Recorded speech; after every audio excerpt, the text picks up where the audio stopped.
Imagine sinking into an ocean that isn't blue, isn't calm, and isn't even sure it wants life in it yet. An ocean where metal drifts like fog. Bacteria quietly reinvent the planet, and creatures shaped like living doodles glide over a seafloor that has never known a footprint.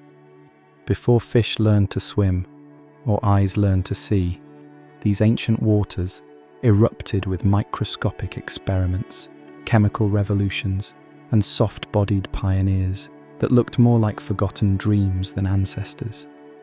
But from those strange beginnings came everything. Every reef, every fin, every heartbeat, every confused squid staring into the abyss. Tonight, we're diving into the story of the ocean before animals, long before, and tracing how a barren alien sea transformed, step by step, into the vibrant world we know today. It's a tale of volcanic tantrums, microbial master plans, evolutionary accidents, and one partnership so unlikely it changed the fate of the planet. If you think the deep sea is mysterious now, wait until you meet the ocean that existed when life was just learning how to exist at all. Imagine opening your eyes underwater and realizing the ocean around you is not just unfamiliar, it is downright alien. No fish glide past, no coral reefs tower overhead, no gentle sway of seaweed trying its best to look majestic in front of tourists. Instead, the water feels heavy, almost metallic, as if the entire ocean is still trying to figure out what being an ocean even means. This is Earth more than 4 billion years ago, back when our planet was still auditioning for the role of habitable world and had not quite nailed the character yet. The sea stretches everywhere, but do not picture that calm blue postcard ocean we like to romanticize. This one simmers. It hisses. It behaves like a pot someone forgot on the stove. The sky above is thick with volcanic gases, the kind that would make modern meteorologists throw their hands up and declare a career change. Raindrops pour relentlessly. Not the refreshing kind, but more like the universe trying to run a stress test on the planet's crust. Each drop carries dissolved chemicals that might politely dissolve your eyebrows if you had any. Nothing about this place is gentle, soft, or inviting. Yet in this chaotic ocean, the foundations of life are beginning to whisper into existence. The water itself is a strange brew. Instead of the usual salt that gives today's oceans their distinct tang, this sea is laced with iron, sulfur, and minerals drifting around like they're attending the world's most uncomfortable pool party. Light barely penetrates the surface, not because it is deep, but because the atmosphere above is so thick, it blocks sunlight, the way a bad boss blocks vacation requests. The ocean shimmers with a reddish tint, as if someone mixed it with rust, because, in a way, something like that is exactly what is happening. And if you were floating here, suspended in this warm, murky chemical soup, the silence would be overwhelming. No whales singing, no shrimp snapping, no distant hum of life doing life things. The loudest sound would probably be your own heartbeat panicking about why you decided to time travel here in the first place. It is a world still smoothing out its rough edges, but with the same stubborn determination of someone building furniture without reading the instructions. Every wave slaps against newly formed rock, and every eruption from underwater volcanoes reminds the ocean that it is still under construction. But beneath the harshness is a strange kind of promise. Because even though nothing living swims through these waters yet, the ingredients for something extraordinary are starting to gather. Think of it as the universe's slowest recipe, one measured not in minutes or hours, but in millions of years. The heat from the young Earth churns the ocean from below, and energy from lightning strikes agitates the surface from above. Molecules collide by the trillions, some breaking apart, some sticking together, all of them engaged in a chaotic dance routine with no choreographer. It is messy, unplanned, and unrepeatable. Exactly the kind of scenario evolution loves to lurk in. You might wonder why this ocean matters, if nothing is alive yet. But that is precisely the point. This is life's waiting room. Everything that will ever breathe, crawl, swim, walk, sprint, or complain about taxes, will trace its ancestry back to a world that currently contains absolutely none of those things. In a cosmic irony, the ocean that looks so empty is actually overflowing with potential. It is the blank page that will eventually hold the entire story of Earth. And the ocean, for all its volatile temperament, is slowly becoming aware, if we can anthropomorphize a planet for a moment, that it holds the responsibility of nurturing something unprecedented. Not that the ocean knows what life is yet. If you asked it, the ocean would probably shrug and bubble a bit. But the conditions forming here are about to become the stage for the first chemical experiments that eventually lead to biology. It is like watching the early rehearsals of a play where none of the actors exist yet, but the props are slowly being wheeled into place. If you drift close to a rocky shore, you would see minerals dissolving into the water and reacting with what little organic material is beginning to accumulate. Every second, new combinations form and dissolve. Some persist long enough to matter.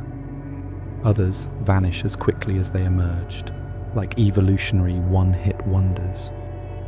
The ocean takes every experiment seriously, even if the results are often spectacular failures. But in science, failure is just another name for progress with extra steps. So here we hover, suspended in an ocean older than imagination, in a world without animals, plants, or oxygen-rich air. It is a young Earth trying to calm down after a chaotic adolescence, but still bursting with fiery energy. And as the ocean ripples under a dim, hazy sky, it cradles the ingredients for the first spark, tiny, fragile, and impossibly important. The ocean does not yet know it, but everything is about to change. The newborn Earth was not a place that believed in subtlety. If Chapter 1's ocean was a world still figuring itself out, then this chapter zooms into the specific moment when the planet decided to turn the intensity dial all the way up. Imagine a globe where the surface cracked, fumed, and erupted so constantly that it looked less like a planet and more like a cosmic pressure cooker having a meltdown. Volcanoes didn't simply erupt, they performed full-blown theatrical displays, hurling molten rock and steam into the sky with the enthusiasm of a toddler discovering the power of a drum set. These eruptions weren't just background noise, they were the architects of the first oceans.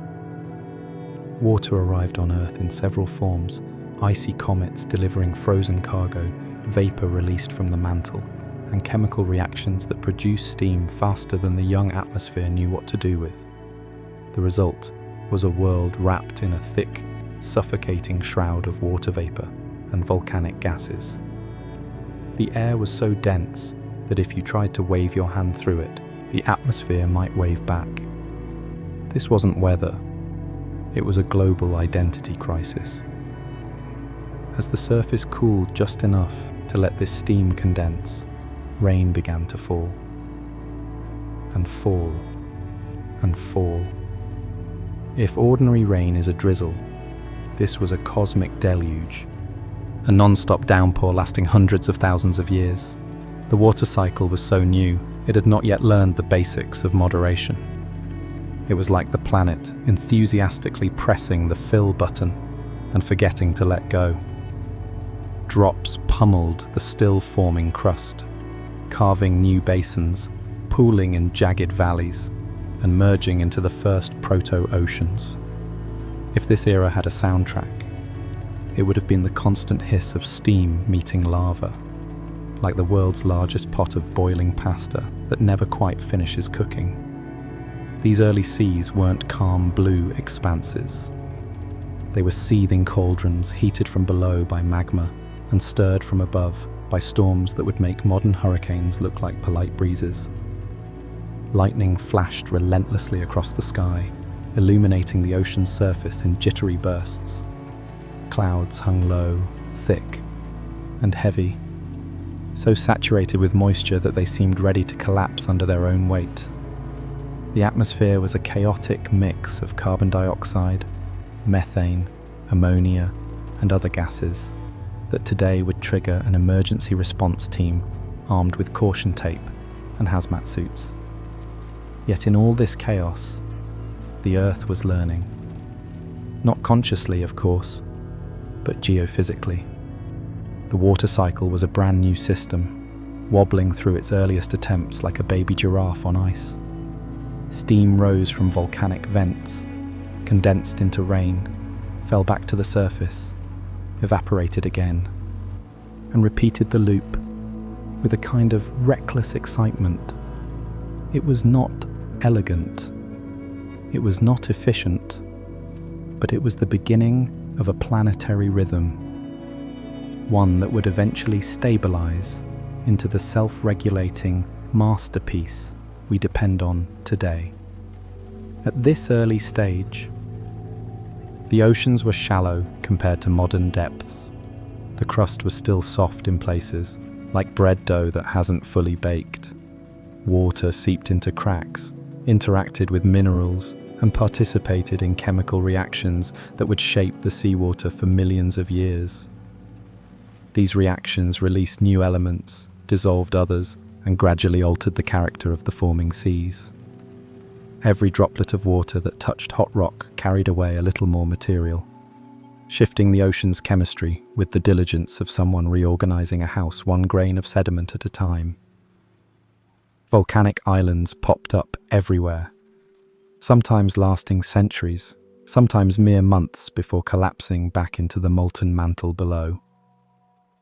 These islands acted like temporary laboratories where lava met water in explosive encounters. Each meeting created new minerals, new textures, and occasionally new unintended fireworks displays.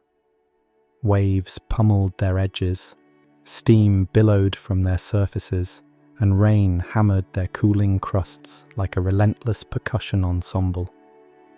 Meanwhile, the young Earth's rotation was faster than it is today, which meant shorter days and more chaotic wind patterns.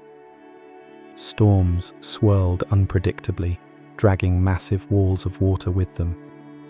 Waves crashed with ferocity, sculpting shorelines that barely had time to exist before being shattered again. The ocean was not a tranquil expanse. It was a restless sculptor with no patience for symmetry. Deep beneath the surface, molten rock continued to ooze and pulse, creating fissures where superheated water erupted into the forming seas.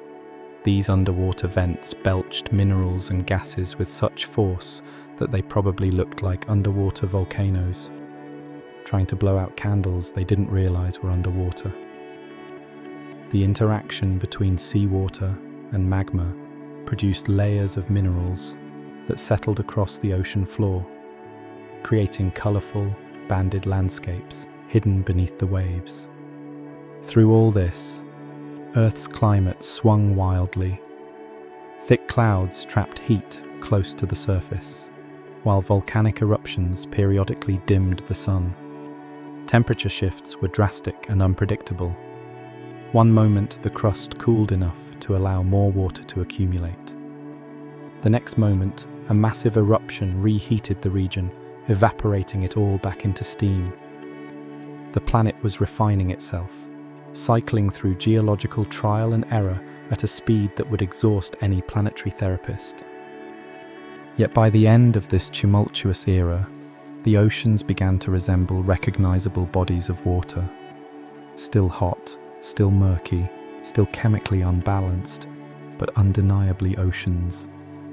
They pooled across the planet, filling basins, smoothing over jagged terrain, and setting the stage for the next chapter in Earth's transformation.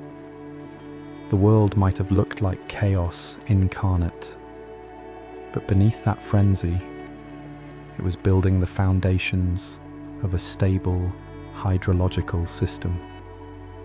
The seas were now permanent residents rather than temporary guests. The rain slowed to manageable levels. The crust cooled enough to hold its shape for longer than a geological minute. And although these early waters would later host all kinds of biological intrigue, for now, they were simply settling in, finding their boundaries, and learning to be oceans in the truest sense. The volcanic tantrums still continued. Earth was nowhere near done expressing itself, but the relationship between fire and water was beginning to shift from explosive encounters to a more balanced coexistence. The planet had survived its most dramatic phase of ocean formation, and what emerged was a world ready for chemistry, stability, and eventually, the earliest whispers of life. Picture the early ocean not as water, but as a liquid chemistry set swirling around an impatient planet. If modern seawater is a mild soup, pleasantly salty, largely predictable, then the ancient ocean was more like a concoction brewed by a mad scientist who got carried away and refused to read safety labels.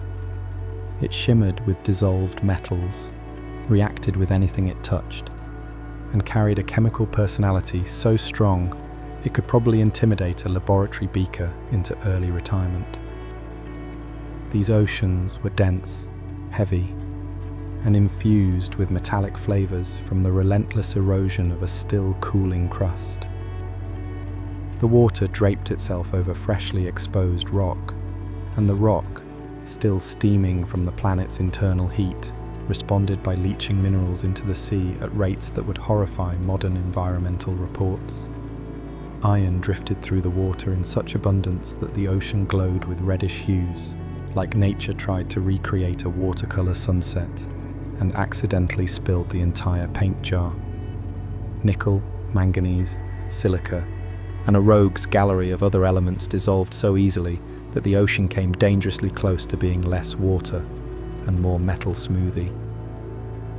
If you were somehow brave or misguided enough to dip your hand into this ancient sea, you'd feel a thickness unlike anything familiar. Modern seawater is crisp, refreshing, maybe slightly overconfident about its saltiness. The early ocean, though, well, it clung to your skin the way syrup clings to a table. It was densely packed with dissolved compounds, reacting with one another in real time. The water was alive with chemistry long before anything biological existed. Every ripple, every current, every collision of molecules became part of a continuous planetary experiment with no off switch. The absence of oxygen was one of the ocean's defining characteristics. Without oxygen, iron dissolved effortlessly, staying suspended in the water column instead of forming rust. This gave the ancient sea a personality somewhere between opaque metal bath and liquid shadow. Without oxygen around to complicate things, sulfur also ran wild. Sulfides interacted with metals to form compounds that would later create brilliant mineral deposits. But at the time, they were simply floating through the ocean like uninvited party guests with strong opinions about chemistry. Meanwhile, the ocean didn't just absorb minerals, it actively rearranged them. Hot water circulated through cracks in the crust, reacting with freshly formed rock and picking up elements that transformed the chemistry of the entire basin. Magnesium swapped places with hydrogen. Silica polymerized into microscopic structures. Carbon dioxide dissolved into the sea with such enthusiasm that it turned the water slightly acidic, a feature the ocean embraced like someone adopting a new personality after a dramatic haircut. Every wave that touched a volcanic shoreline carried off new ingredients, blending them into the ocean's ever-evolving mixture. The chemistry was constantly shifting, never staying still long enough for equilibrium. Think of it as a liquid marketplace, where atoms and molecules hurried around exchanging partners, forming alliances, breaking apart, and reforming in new patterns, all without supervision. The water resembled a laboratory experiment that should have required safety goggles, but nature, being nature, simply shrugged and kept stirring. Into this chemical playground entered some of the strangest minerals ever to drift through seawater. Metal ions didn't stay politely dissolved. They linked together into complex structures, creating fleeting compounds that shaped the ocean's behavior. Some of these compounds helped buffer the water's acidity. Others precipitated into shimmering particles that sank slowly through the depths, leaving thin, delicate layers on the seafloor. These layers would later become geological time capsules, but at this stage, they were simply the ocean, trying out new looks like a teenager experimenting with fashion. One of the defining features of this era was the sheer abundance of silica. Modern oceans carry silica too, but ancient seas had so much that they would make contemporary plankton faint dramatically into tiny couches. The dissolved silica created a sort of glassiness within the water as it cycled between molecular forms. If you could see it from space, the ocean might have looked slightly pearlescent, shimmering with microscopic minerals, suspended in a constant, glittery haze. It was beautiful, in a somewhat alarming, I probably shouldn't ingest that sort of way. The early ocean's chemistry also influenced how heat moved across the planet. Metal-rich water carried thermal energy differently than modern seawater, creating strange temperature gradients that shifted currents unpredictably. Pockets of heated, mineral-saturated water rose and fell in slow, mesmerizing spirals. The ocean wasn't just a chemical lab, it was a dynamic conveyor of energy, shaping the planet's cooling process and sculpting its earliest ocean floors. But perhaps the most delightful detail about this chemically eccentric ocean is how unpredictable it was. Pouring modern seawater into a container gives you salt water. Pouring ancient seawater into a container might give you, well, it depends. Maybe a slurry of precipitated metals, maybe a swirling cloud of suspended silica, maybe a shimmering mixture that changes color as different compounds jostle for dominance. It was the liquid version of a mood ring, except the moods were chaotic experiment, uncontrolled reaction, and please do not drink this.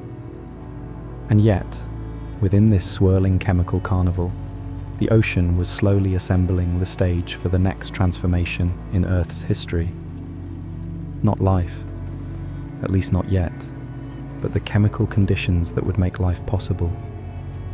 Every dissolved metal, every mineral deposit, every fluctuating reaction contributed to a liquid environment rich with potential energy and raw materials. It was messy. It was unbalanced. It was wildly unpredictable. But it was also the perfect foundation for the next chapter in Earth's story, when chemistry would finally begin its long flirtation with biology.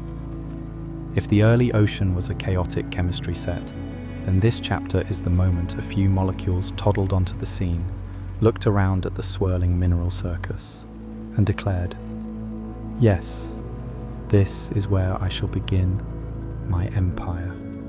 They were simple, tiny things, barely more than arrangements of atoms with delusions of grandeur. But in this context, they were pioneers. If molecules had tiny capes, these would be wearing them, flapping dramatically as they drifted through the warm, mineral-rich water with absolutely no idea what they were doing. The ancient ocean was the perfect backdrop for these newcomers. It pulsed with energy from heat vents below and lightning above, forcing atoms together in countless random collisions. Most of these encounters produce nothing interesting, unless you count brief molecular disasters that fell apart as quickly as they formed. But every now and then, something stuck.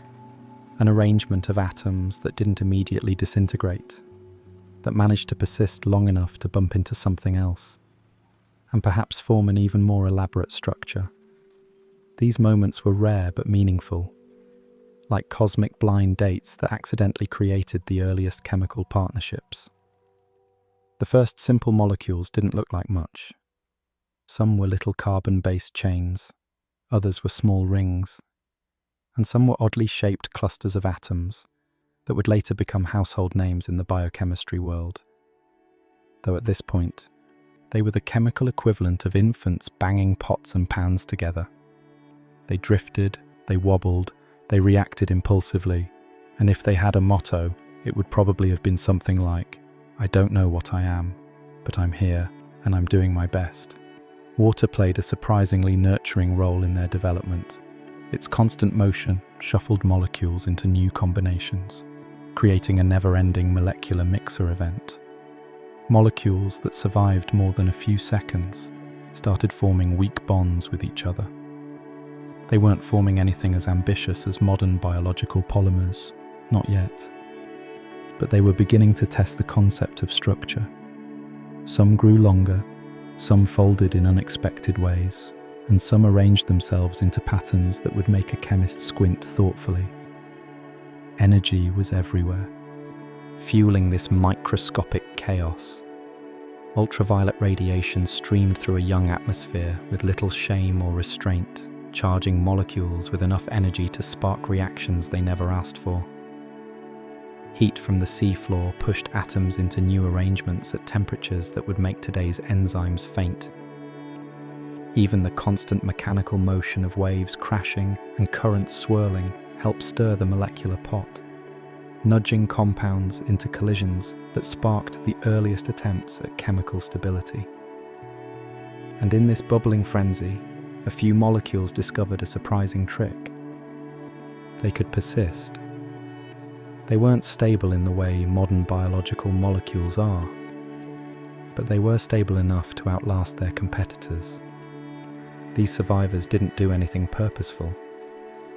They weren't alive, after all, but they set the stage for molecular evolution long before actual evolution became a thing. The ocean was selecting for structures that didn't immediately fall apart, which is basically the molecular equivalent of rewarding toddlers for staying upright for more than 3 steps. One of the most astonishing aspects of this era was the diversity of molecular experiments happening simultaneously. Molecules assembled into rings, chains, spirals, and branching patterns. Some forms were elegant but fragile, snapping apart like glass sculptures. Others were lopsided and awkward, yet stubbornly durable. The ocean didn't critique.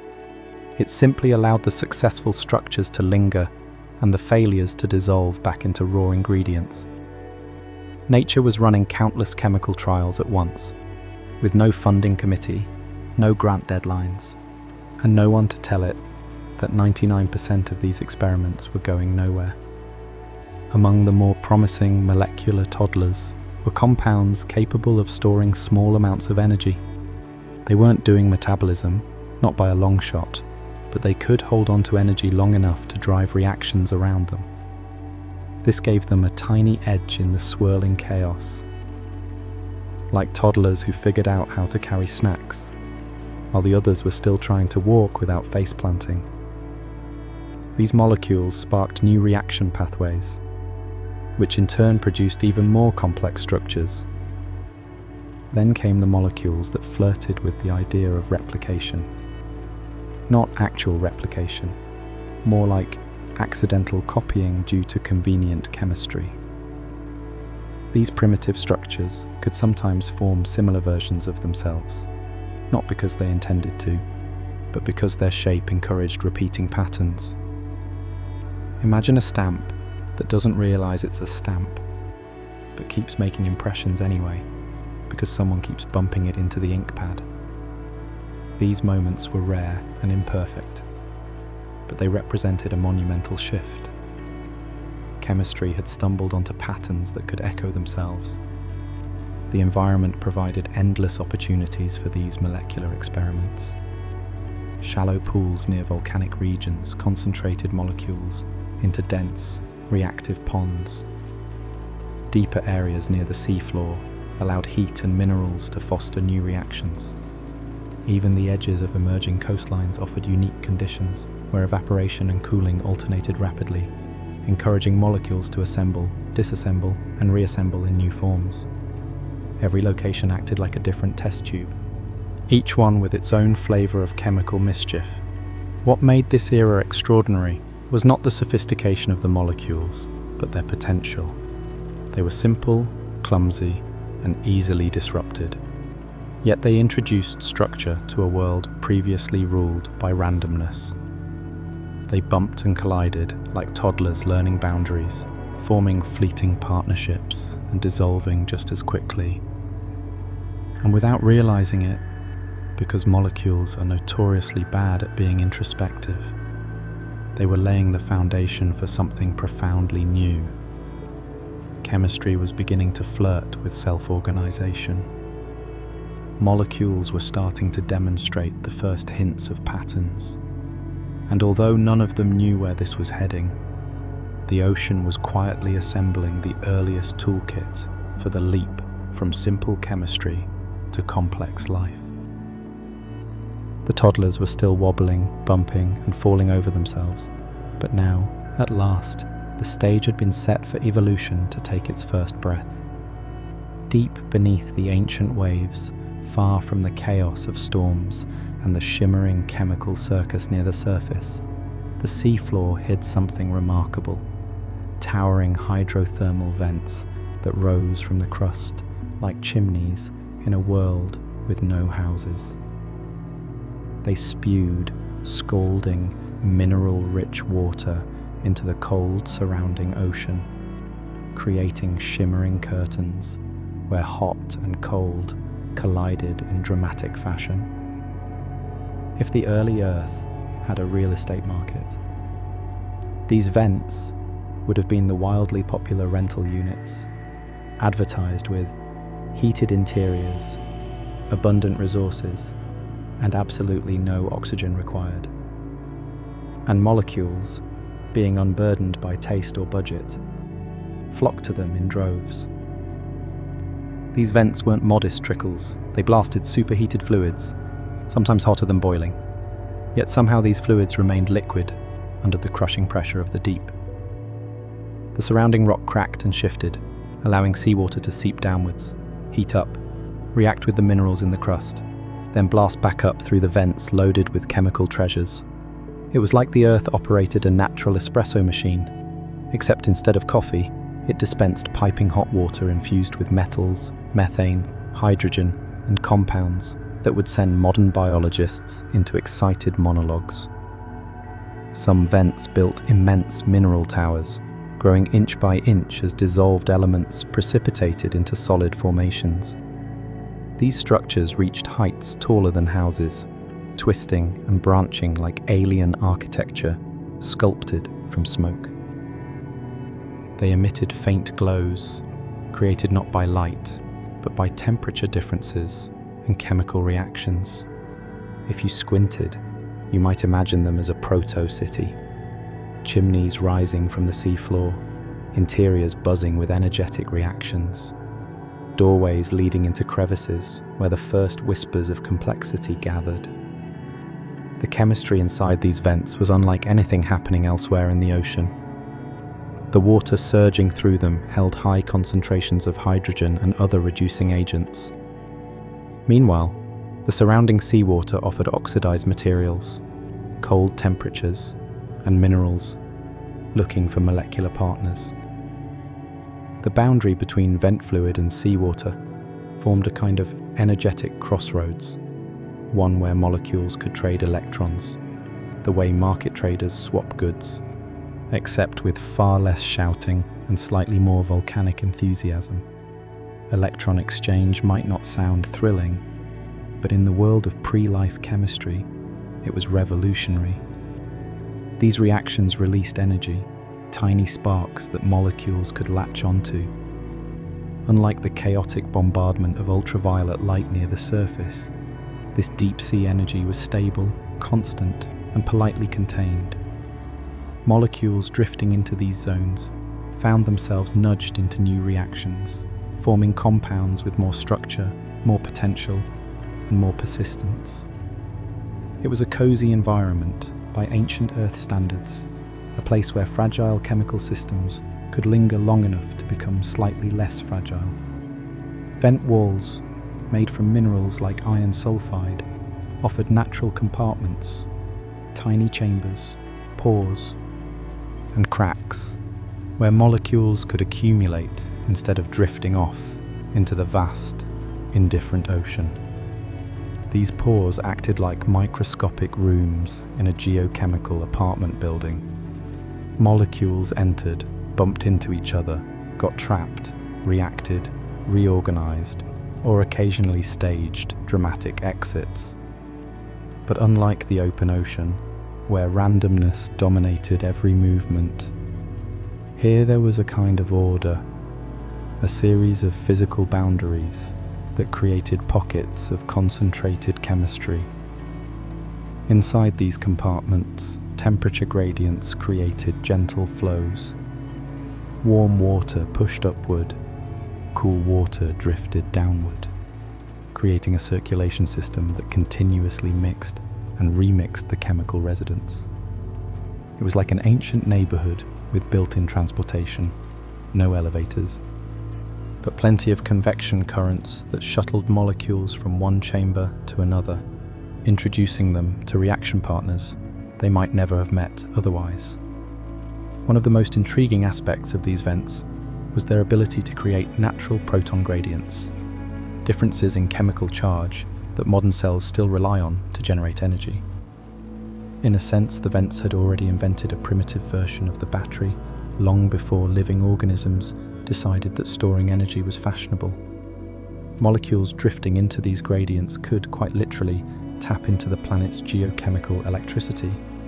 They didn't use it, they weren't alive yet, but the flow of charged particles allowed certain reactions to proceed far more easily than they would elsewhere.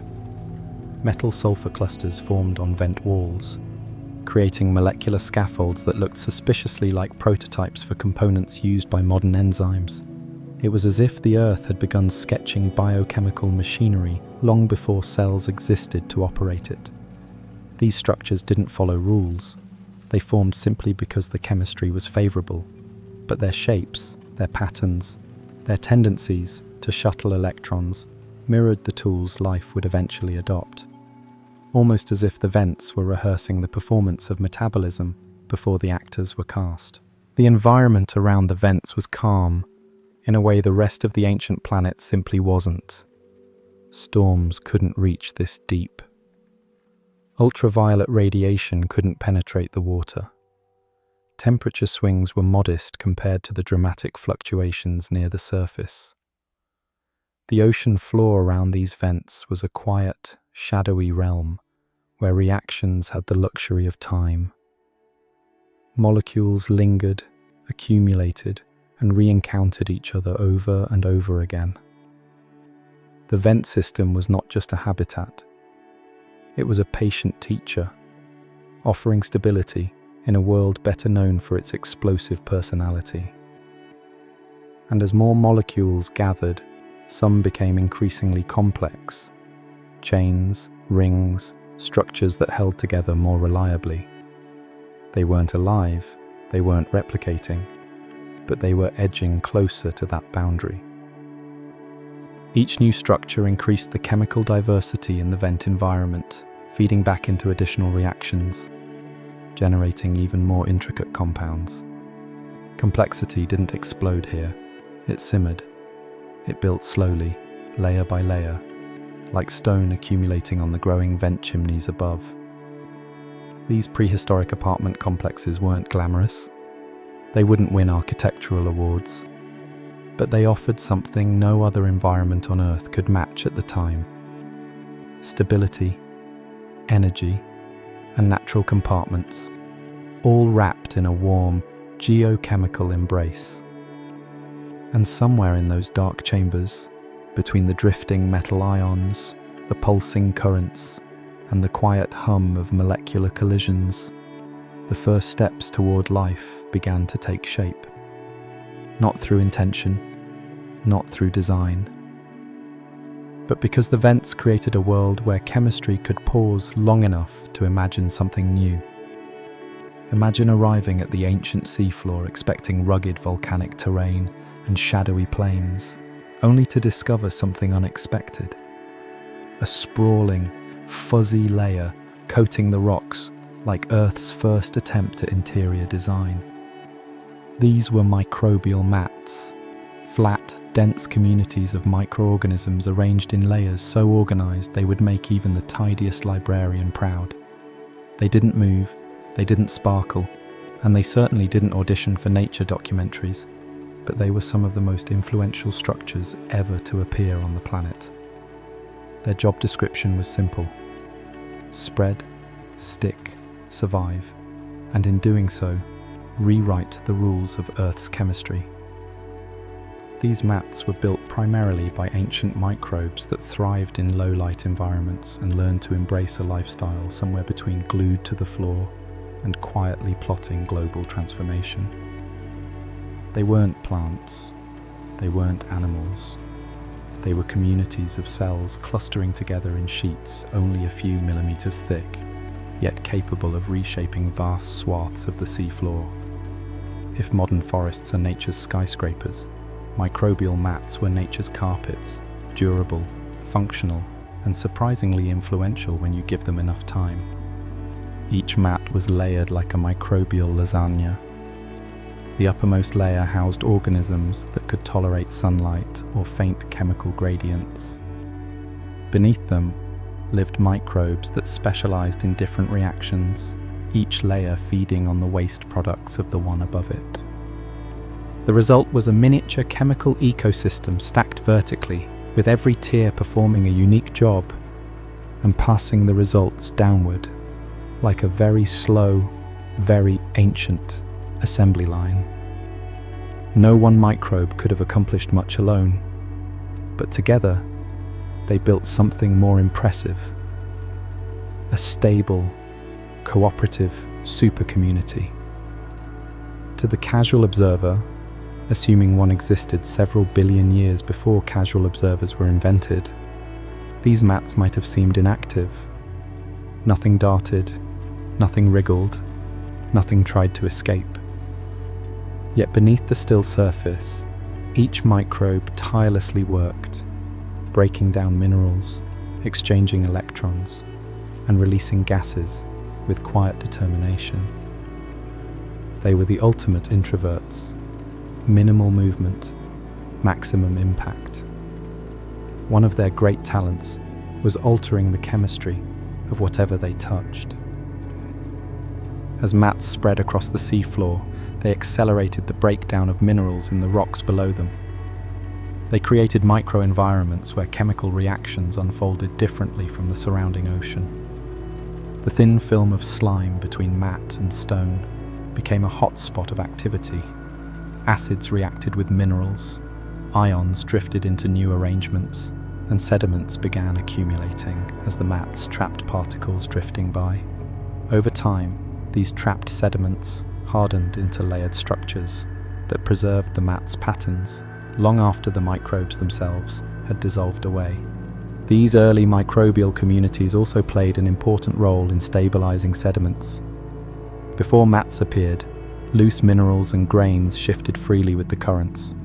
But once mats took hold, they effectively glued the seafloor together in patches. Their sticky extracellular secretions, natural microbial adhesives, bound particles into cohesive layers. This stabilized the landscape, allowing mats to expand even further. If microbes had business strategies, this would have been their grow by securing real estate phase. But the real magic of microbial mats lay in their metabolic diversity. Since the early ocean lacked oxygen, These microbes relied on alternative ways of extracting energy. Some fed on sulfur compounds, others specialized in processing iron. A few even tapped into faint chemical gradients created by geological processes. Each metabolism released its own byproducts, gases, ions, or acids that drifted outward and subtly altered the surrounding ocean chemistry. On a global scale, these quiet emissions accumulated, gradually nudging the planet's chemical balance in new directions. Their influence wasn't loud or dramatic. No explosions, no instant transformations, no sudden breakthroughs. Just steady, persistent activity, like someone adjusting a thermostat one fraction of a degree at a time, until, millions of years later, the entire climate feels different. Microbial mats were patient engineers, working on geological timescales with the serene confidence of organisms that didn't measure success in days or years, but in epochs. These mats also created sheltered pockets that encouraged even more chemical experimentation. Within their layers, conditions varied wildly over microscopic distances. One layer might be rich in hydrogen sulfide, while the layer above was comparatively oxygen-poor but chemically different. These gradients provided countless niches for new kinds of microbes to arise, each adapting to a specific sliver of the mat community. It was diversification on a tiny scale, a molecular version of urban neighborhoods, forming organically as organisms carved out their preferred corners. Over time, the mats expanded across vast regions of shallow seafloor. They spread like slow-motion biological carpets, creeping forward millimeter by millimeter. Their growth wasn't driven by ambition, but by simple reproduction and cooperation. Cells divided, pushed into new territory, glued themselves into place, and continued the collective labor of shaping the planet's surface. They didn't know it, but they were becoming one of Earth's foundational ecosystem. Their stability made them attractive, if attractive can be used for microbes, to other forms of life that would appear much later. The mats created predictable environments, steady energy sources, and mineral interfaces ripe for colonization. Long before animals ever considered crawling, digging, or grazing, the mats had already transformed the ocean floor into a dynamic canvas ready for future biology to explore. And while the world above them continued to shift violently, volcanoes erupting, continents jostling, oceans deepening, these microbial communities endured with remarkable resilience. They were anchored, quite literally, to the foundation of the planet, working quietly and efficiently, reshaping chemistry grain by grain, molecule by molecule. In the grand sweep of Earth's history, microbial mats are easy to overlook. They lack glamour, they lack movement, and they lack the dramatic flair we often associate with evolution. Yet in their unassuming persistence, they carved out one of the earliest examples of ecosystem engineering.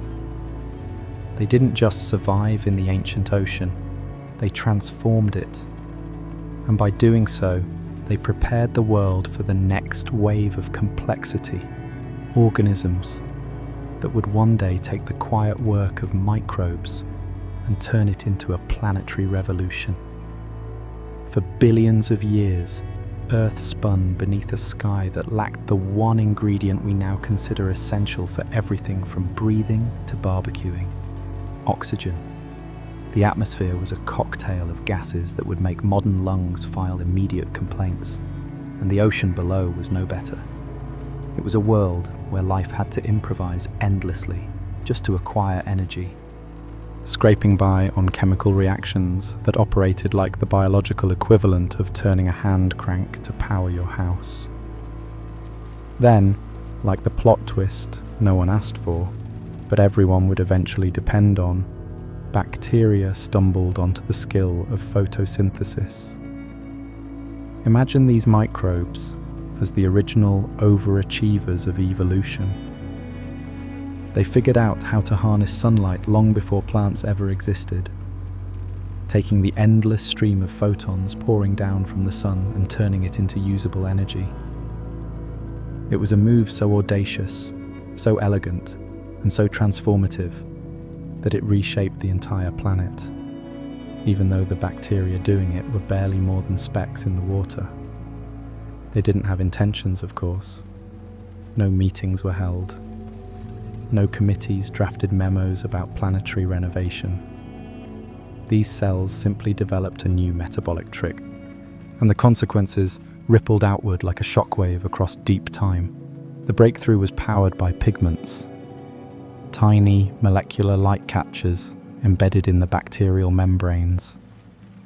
When sunlight struck these pigments, it kicked electrons into motion.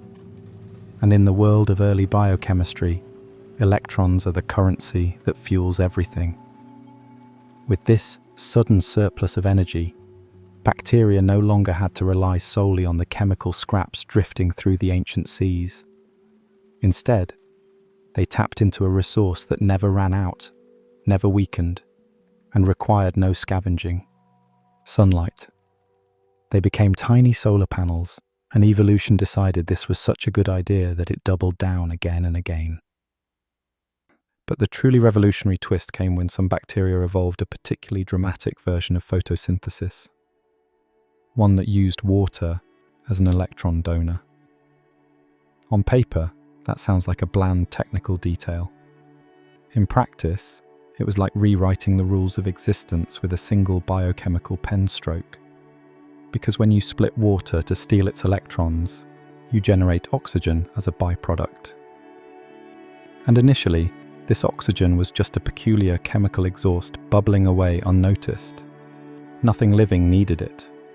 Nothing living wanted it.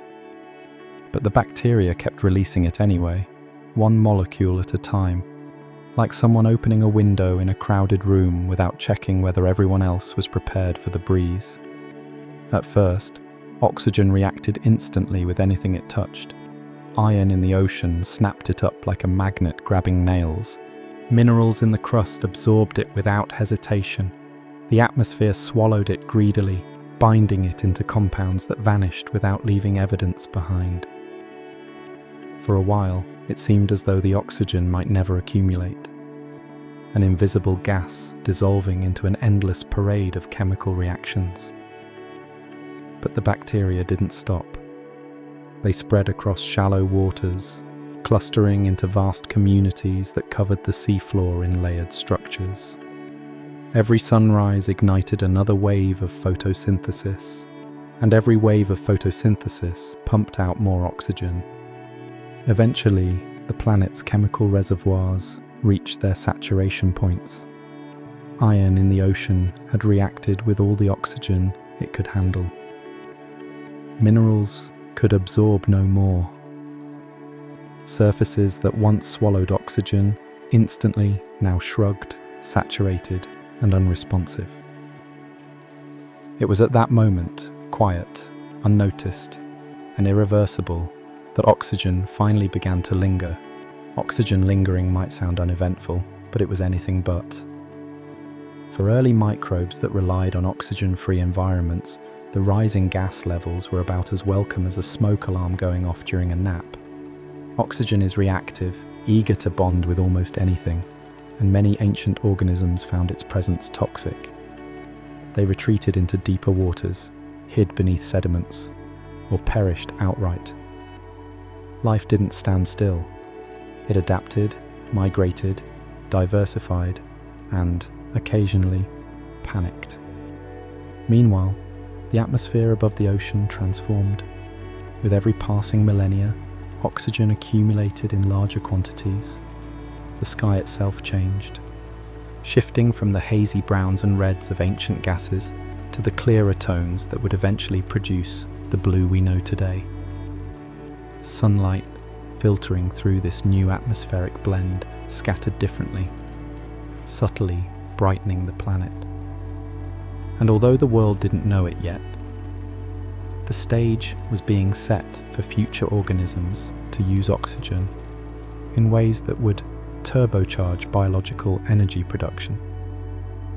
But the bacteria responsible for this transformation didn't care about the aesthetics. They remained stubbornly focused on their sunlight harvesting routine. Each cell drifted through the water, absorbing photons, splitting water molecules, and releasing oxygen with the same nonchalance as someone exhaling after climbing a flight of stairs. Day after day, century after century, eon after eon. The cumulative effect was staggering.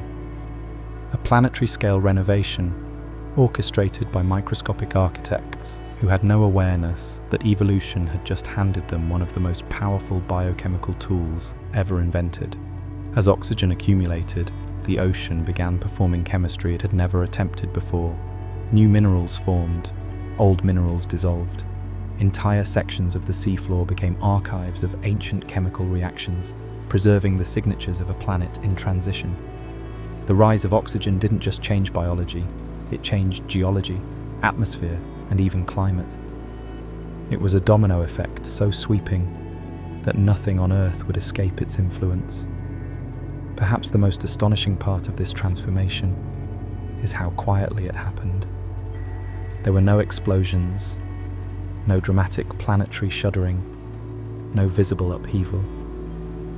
Just countless single-celled organisms floating through ancient seas, turning sunlight into energy and releasing oxygen as the world's most consequential oops. These bacterial innovators didn't set out to reimagine the planet's destiny, but in perfect evolutionary fashion, tiny accidental steps accumulated into a revolution. And after oxygen began to dominate the atmosphere, Earth would never again resemble the world that came before. The bacteria had cracked open a new frontier, one that would eventually support creatures with lungs, muscles, movement, and complexity unimaginable in those early seas, all because some microbes learned a new trick under the sun. When oxygen finally began sticking around in the oceans and atmosphere, the planet experienced something no one, least of all the microbes living through it, could have anticipated. It was not a gentle shift, like easing into a warm bath. It was more like someone barging into a quiet office building, flipping all the lights on, rearranging everyone's desks, and replacing half the departments with new ones before lunch. The oxygen revolution was sweeping, disruptive, and utterly transformative. It didn't just alter the rules of the game. It rewrote the entire playbook, while the players were still using it. For the vast majority of ancient organisms, oxygen was not a gift. It was a hazard, a menace, a gas so reactive it behaved like chemistry's version of an over-enthusiastic intern who touches everything and accidentally sets half the paperwork on fire. To these early microbes, oxygen wasn't a breath of fresh air. It was a toxic insult.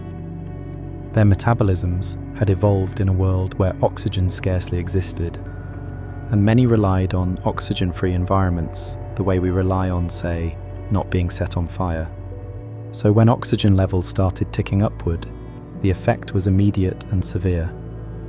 The first casualties were microbes living in sunlit, shallow waters, where photosynthetic bacteria were busy pumping out oxygen like tiny biochemical factories.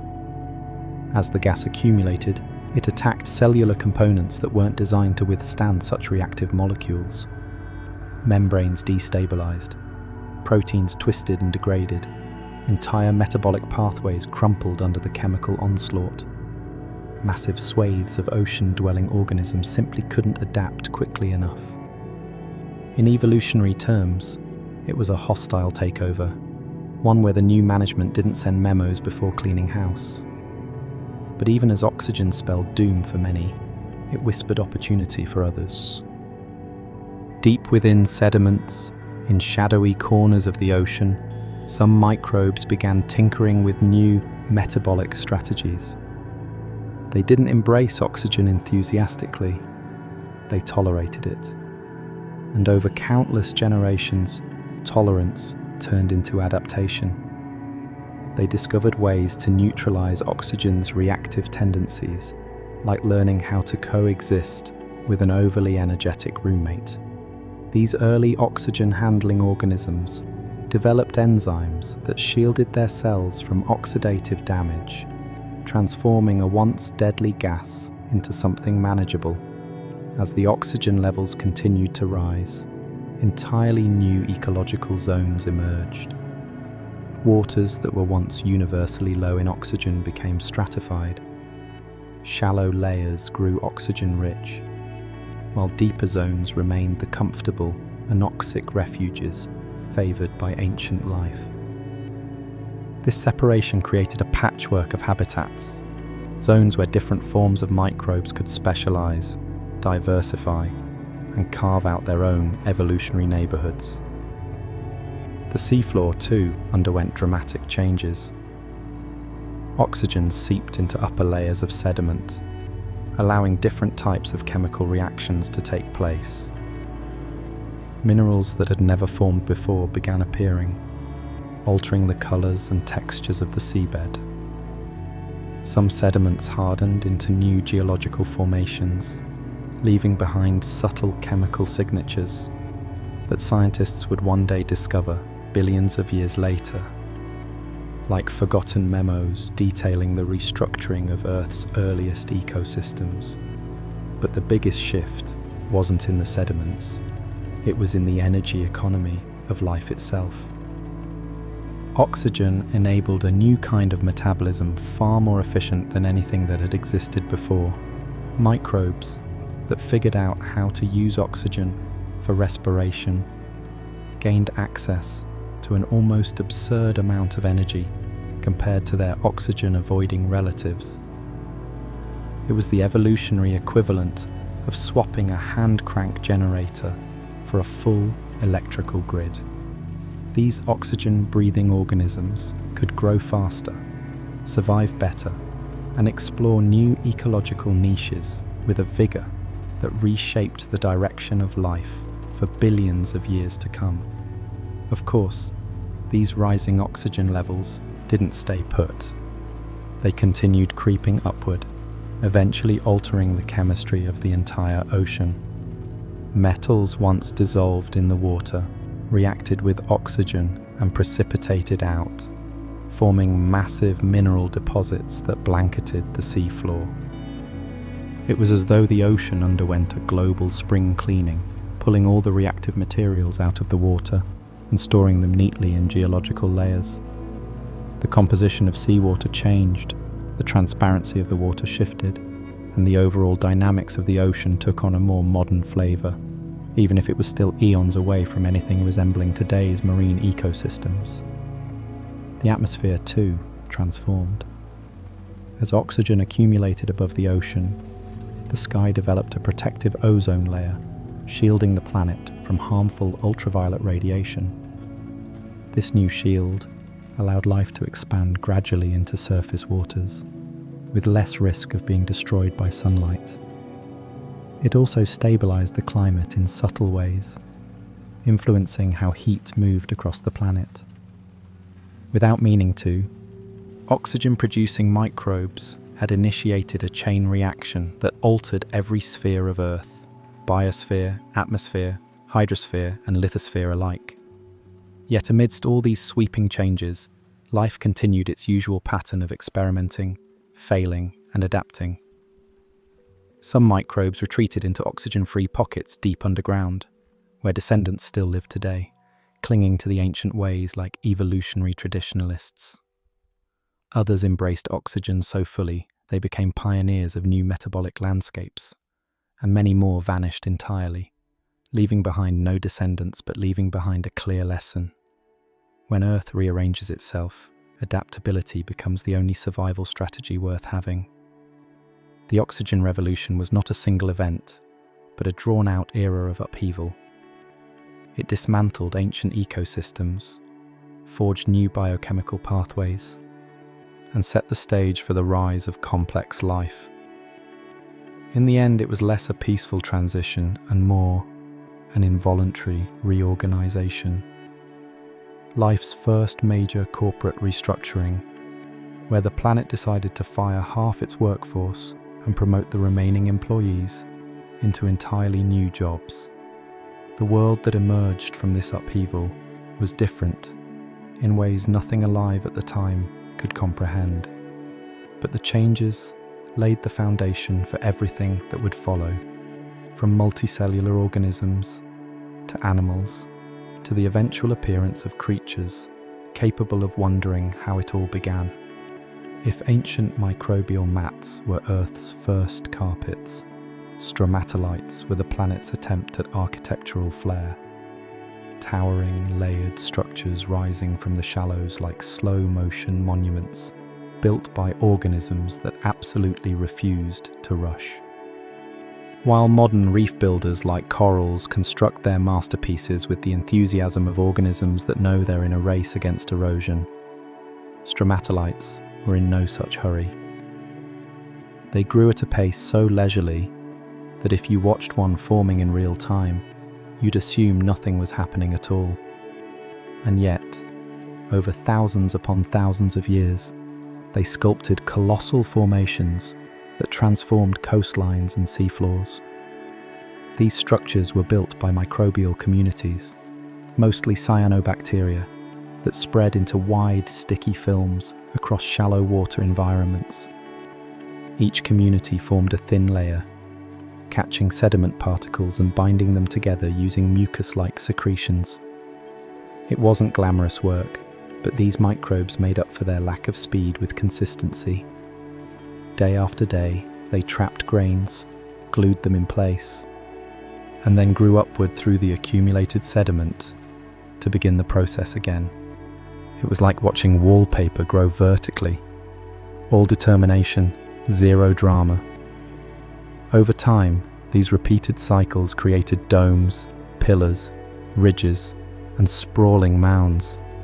Some formed low, rolling shapes that looked like sleeping giants buried beneath the seabed. Others grew into column-like structures, several meters tall. From above, they appeared as clustered patches of rippled stone.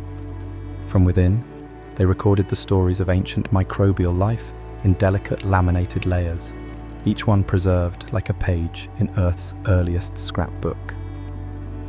Unlike the oxygen-flooding cyanobacteria of earlier eras, stromatolite-building microbes weren't in the business of reshaping planetary chemistry on a grand scale. Their impact was more localized, more geological, and more quietly persistent. They acted as bioengineers of their immediate environment, altering the flow of water around them. By rising from the seafloor, they created surfaces that interrupted currents, capturing even more sediment and stabilizing the surrounding area. In shallow lagoons and tidal flats, stromatolites shaped entire landscapes, turning what would have been smooth, sandy bottoms into uneven, reef-like mosaics. The beauty of stromatolites lay in their simplicity. Each microbial layer performed a familiar routine: grow, trap sediment, grow again. Yet despite this monotony, the structures they built were anything but uniform. Variations in water flow, sunlight, sediment supply, and microbial species produced patterns as diverse as the personalities of the microbes that formed them. If microbes can be said to have personalities beyond stick together and don't die, sunlight played a major role in stromatolite development. Most of the microbes at the surface relied on light to fuel their metabolisms, so stromatolites flourished in clear, shallow waters where the sun could reach them easily. Tidal zones were especially fertile ground. With each incoming tide, fresh sediment washed over the mats. With each retreating tide, the microbes stabilized and buried that sediment layer. The next day, a new layer grew over the old one, like a biological version of stacking thin pancakes, except these pancakes lasted billions of years and didn't pair well with syrup. Sediment wasn't the only ingredient in stromatolite construction. Minerals dissolved in seawater precipitated onto the sticky microbial surface, helping cement each layer into place. This gave stromatolites remarkable durability. While many ancient biological traces disappeared into the chaos of geological recycling, crushed, melted, or eroded beyond recognition, stromatolites survived. They fossilized beautifully. Their layered patterns preserved snapshots of microbial behavior from eras long before plants, animals, or anything with a nervous system entered the scene. And because stromatolites were so robust, they offer one of the clearest windows into early life on Earth. When geologists find stromatolite fossils, they aren't just looking at rocks, they're looking at ancient construction projects completed by some of the planet's earliest ecosystem engineers. The layers reveal daily cycles, environmental fluctuations, and even seasonal changes from billions of years ago. Stromatolites are Earth's oldest calendars, carved not by tools, but by microbial persistence. Their influence extended beyond geology. Stromatolite fields created sheltered zones where new microbial colonies could thrive. By lifting themselves above the seafloor, they altered water chemistry within their shadows. Slightly lower sediment load here, slightly altered nutrient concentration there. These microhabitats became test beds for evolutionary experiments. Species diversified, adapted to specific niches, and explored new metabolic pathways, all thanks to the unexpected real estate opportunities provided by stromatolite architecture. Despite their success in ancient times, stromatolites gradually became less common as the oceans filled with more active, mobile life forms. Eventually, when grazers evolved, animals capable of scraping, nibbling, and generally ruining the peaceful existence of microbial mats, stromatolites faced a new challenge. Their slow growth made them easy targets, and once grazing pressure increased, stromatolite abundance decreased dramatically. Today, only a few places on Earth still host thriving stromatolite communities, mostly in environments too harsh or salty for grazers to survive. These modern holdouts act like living museums, reminders of a time when microbes ruled not from beneath the sediment, but from atop their own monumental creations. But in their prime, stromatolites were spectacular. They dotted coastlines, filled lagoons, and lined ancient shorelines, with massive, stone-like forests rising from the sea. They built not with haste, but with patience, using simple cellular routines repeated over unimaginable spans of time. Slow, steady, and methodical, stromatolites reshaped the shallow oceans and left behind monuments that would endure long after their creators vanished. Their legacy is not just the structures they built, but the blueprint they represented, an early example of life modifying its environment in ways that fueled further biological innovation. In other words, stromatolites were the quiet overachievers of early Earth, never flashy, never dramatic, but absolutely fundamental in sculpting the world that future life would inherit. In the earliest oceans, life didn't compete, cooperate, or interact with much sophistication. Most organisms simply floated, reacted chemically, and hoped that whatever drifted past them wouldn't end their existence. But as millions of years rolled by, something subtle yet profound began to take shape. The first hints of ecological complexity. Picture the ancient ocean as a blank stage where, after ages of monologue performances by solo microbial actors, the cast finally began rehearsing ensemble scenes. Slowly, carefully, almost shyly, microorganisms started interacting in ways that would one day lead to predators, prey, and the entire dramatic buffet of ecological relationships. At first, these interactions were nothing personal, just the inevitable result of microbes living closer together. As populations grew denser in certain regions, Cells bumped into each other more frequently.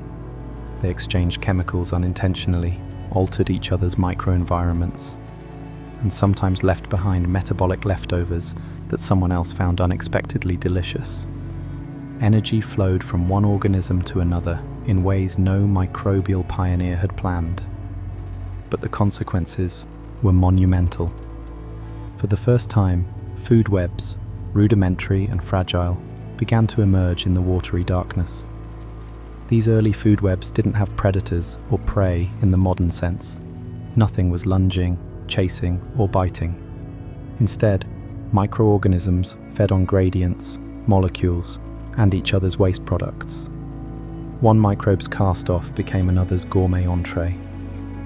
It was recycling taken to artistic extremes, an ecosystem where nothing went unused because everything contained chemical value. If today's compost enthusiasts feel proud of their scraps being repurposed, these ancient microbes were decades ahead, except operating at the scale of entire oceans and with no sense of eco-consciousness whatsoever. Some microbes specialized in breaking apart stubborn molecules that others couldn't touch. They acted like the ocean's chemical locksmiths, unlocking resources that had previously been unavailable. Once those molecules were split, new compounds drifted outward, feeding different groups of microorganisms. In this way, early metabolic partnerships formed. They weren't collaborations in the sense of planning or cooperation, they were just convenient coincidences. But these coincidences laid the groundwork for much more elaborate relationships to evolve later. Different regions of the ocean began developing distinct microbial neighborhoods. Near nutrient-rich seafloors, communities clustered tightly in mats and films, sharing resources in a layered arrangement.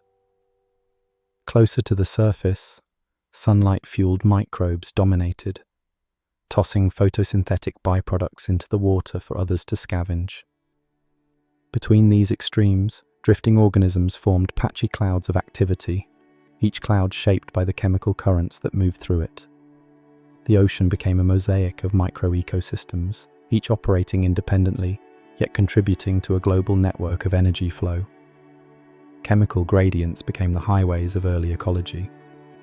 Some microbes positioned themselves precisely where two different chemical conditions met, say a zone where light faded into darkness, or where oxygen-rich water drifted over oxygen-poor water. These transition zones were hotspots of opportunity, the biological equivalent of standing between two food carts and sampling from both. Microbes learned, through slow evolutionary trial and error, to exploit these interfaces, forming layers of communities stacked by function. In one region, organisms busied themselves capturing sunlight. In the next, their neighbors devoured the resulting organic compounds. Beneath them, darker layers hosted microbes that feasted on the leftovers, squeezing energy from molecules that had already been metabolically wrung dry. This stratification resembled a primitive version of the complex nutrient cycling still seen in modern oceans. The major difference? Everything moved at a pace that made glaciers look impatient. But time was on their side, and slow processes, when stretched across millions of years, become powerful architects. One of the key developments in this era was the rise of microorganisms capable of consuming other cells. Not by dramatic engulfing or digestion, not yet, but through indirect chemical exploitation. Some microbes secreted substances that broke down nearby cells, dissolving them into tasty molecular soups. Others grew directly on the surfaces of weaker organisms, absorbing nutrients like extremely slow-motion parasites. These interactions hinted at the dawn of predation, not the chase and catch kind, but the chemical ambush kind. Energy transfer became less random as communities stabilized. Some microbes consistently appeared alongside particular partners, forming reliable chains of production and consumption. These weren't yet symbiotic relationships, but they were the beginning of connections that would matter deeply later in evolution. When one group flourished, nearby groups responded. When conditions changed, entire clusters reorganized. Life was starting to behave, not just as individual cells, but as intertwined networks. In certain sheltered lagoons and calm tidal zones, microbial communities grew dense enough to modify the water around them. They consumed nutrients rapidly, forcing chemical conditions to shift in response. This, in turn, influenced which organisms could live there. Some microbes thrived under these new conditions. Others moved, or rather, drifted elsewhere. Slowly, organisms began to shape their environment just as much as the environment shaped them. It was an early whisper of ecological engineering, long before anything with a backbone or a brain arrived on the scene to make noise about it.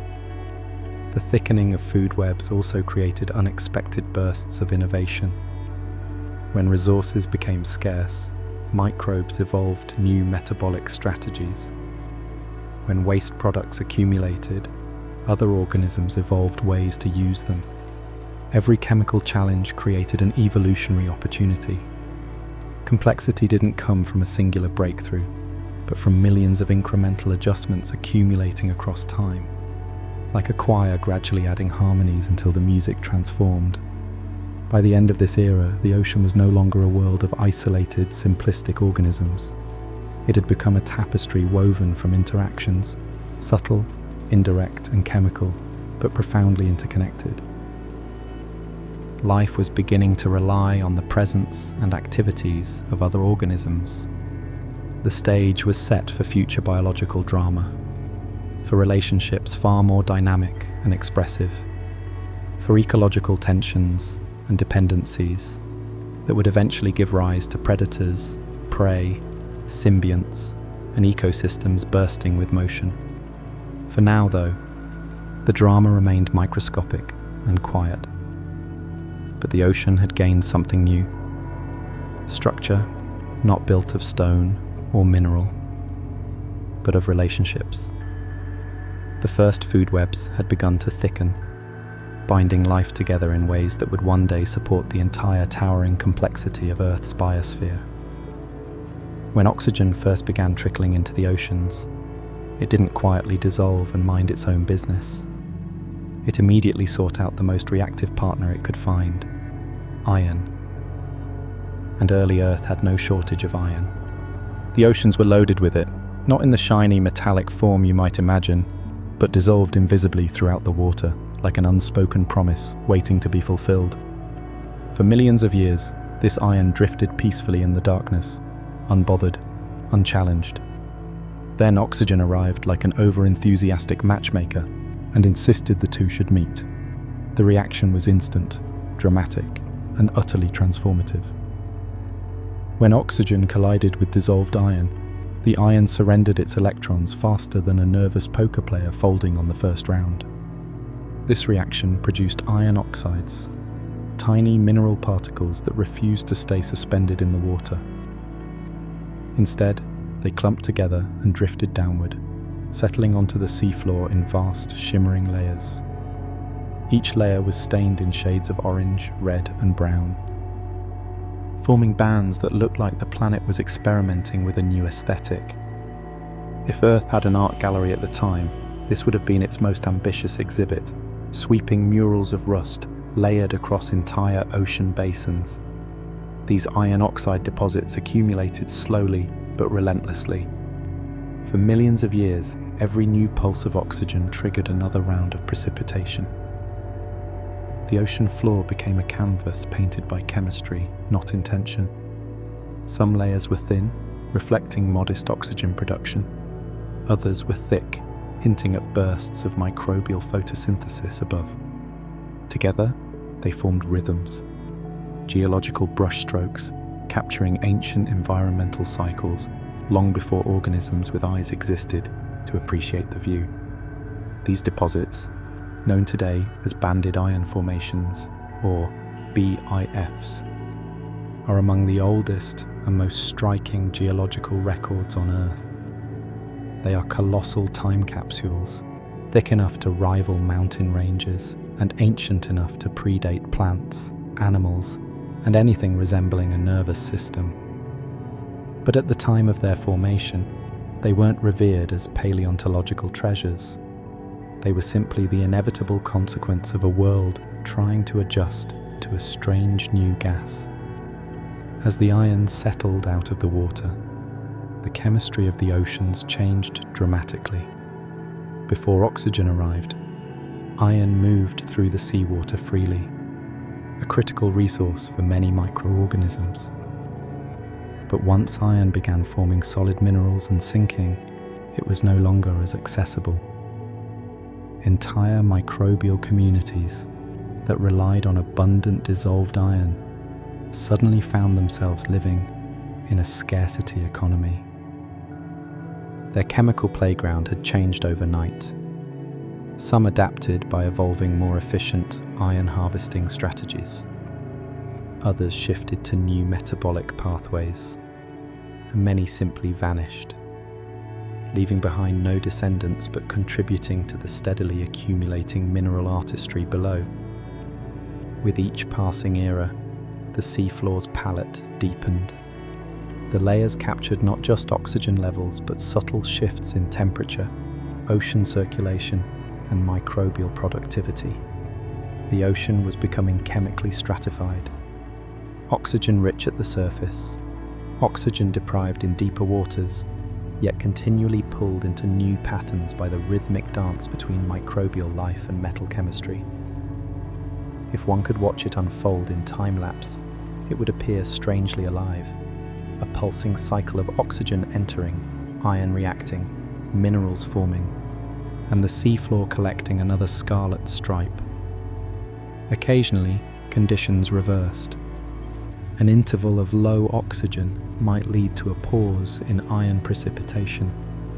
During such periods, darker layers accumulated, rich in carbon or silica instead of iron. These contrasting bands gave the formations their iconic striped appearance, like the ocean had adopted a sudden interest in minimalist design. Each stripe recorded a shift in environmental conditions, its thickness and composition reflecting a story written not in words, but in atoms. These layers were more than pretty geological artwork. They recorded the planet's transition from a world without oxygen to one increasingly shaped by it. As oxygen continued to rise, the availability of dissolved iron plummeted. This eventual scarcity meant that iron oxide deposition slowed to a trickle. The banded layers grew thinner, then rarer, until the process nearly ceased altogether. The ocean had used up its reactive iron reservoirs, and in doing so had cleared the way for oxygen to accumulate more freely in the water and atmosphere. This shift marked a profound turning point. With less iron to neutralize it, oxygen began lingering longer in the environment. More of it dissolved into deeper waters. More of it escaped into the air above. The planet was entering a new chemical regime, one where oxygen's presence would shape everything from mineral formation to biological possibilities. The rust-colored layers on the seafloor were both evidence of what had changed and a signpost pointing toward what was coming. The rise of oxygen also influenced the solubility of other metals. Elements like manganese, chromium, and uranium began forming new mineral types, some of which settled into the same deposits as the iron oxides. This broadened the palette of the seafloor's art project, introducing streaks of black, grey, and metallic hues that added depth and complexity to the unfolding geological masterpiece. Future life would someday rely on many of these minerals, but at this stage, they were simply the incidental outcomes of chemistry, pushing through a dramatic transition. Meanwhile, water clarity shifted. With dissolved iron largely removed, sunlight penetrated deeper into the ocean. Microbial communities adjusted accordingly, some retreating from the brighter surface waters, while others took advantage of the newfound illumination. The chemistry of the ocean surface became more hospitable to evolving forms of photosynthesis. Deeper in the water, oxygen gradients became more pronounced, creating new niches for organisms that preferred, or tolerated, slightly oxygenated environments. The entire ocean was reorganizing itself from top to bottom, and the seafloor's rust-red paintings served as the ledger of this transformation. Each band, preserved in stone, represented a chapter in Earth's long journey toward becoming an oxygenated world. By the time banded iron formations dwindled, the oceans and atmosphere had crossed a threshold. Oxygen was no longer a fleeting chemical oddity. It was a dominant force, reactive, influential, and poised to steer evolution down pathways that the microbial world had never before encountered. And as for the iron that once drifted invisibly through the water, it now rested quietly in colossal mineral layers, monuments to a fleeting yet pivotal era when chemistry and geology collaborated to produce one of the planet's most spectacular works of natural art. Long before forests shaded the land or animals stirred the water, the ocean hosted a microscopic revolution, so subtle that if you blinked across 1,000,000 years, you might miss it entirely. It didn't come with dramatic bursts of oxygen, nor did it etch itself onto the seafloor in flamboyant red bands. Instead, it happened deep inside cells, an interior transformation that would one day reshape the entire course of life. This was the rise of the eukaryotes, cells that stopped living like minimalist bachelors and instead began turning their interiors into multi-room suites equipped with specialized tools, compartments, and even a surprisingly competent housekeeping staff. Before eukaryotes appeared, the ocean was dominated by simpler cells. They were efficient, sturdy, and impressively self-sufficient. But their organizational style could best be described as everything in one drawer. Their chemistry happened in the same shared space. Their DNA floated freely, their proteins assembled in a communal environment, and reactions bumped against each other like strangers at a crowded bus stop. It worked, but it left no room for expansion. Complexity needs space, order, and the biological equivalent of separate storage closets.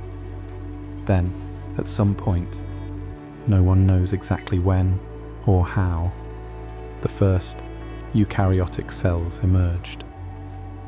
These cells were different. They enclosed their DNA in a nucleus, a protective bubble that separated genetic instructions from the rest of the cell's internal chaos. It was like moving the important paperwork into a locked office instead of leaving it scattered on the kitchen table. This separation offered unprecedented control. DNA could be replicated, repaired, and transcribed with fewer interruptions. It was the administrative upgrade life didn't know it needed. The nucleus wasn't the only innovation.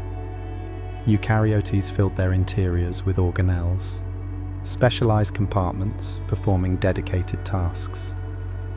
Some handled waste processing, others stored nutrients. Some catalyzed reactions that would have been dangerous if left free-floating. The overall effect was a cell with zoning laws. Chemistry over here, energy production over there, storage in the corner, and absolutely no enzyme parties in the nucleus, unless you were invited. Compared to earlier cells, eukaryotes were downright architecturally ambitious. Among their upgrades, perhaps the most game-changing was the acquisition of mitochondria, organelles that would become the energy powerhouses of complex life. The origin story of mitochondria began not with construction, but with a merger. A large ancestral cell engulfed a smaller bacterium, not to digest it, but, after what must have been an awkward adjustment period, to coexist with it. Over generations, the engulfed bacterium specialized into an internal energy generator, converting nutrients into usable energy far more efficiently than its host could alone. It was the ancient equivalent of a tenant moving in and immediately lowering the utility bills for the whole building. This partnership wasn't imposed, it evolved.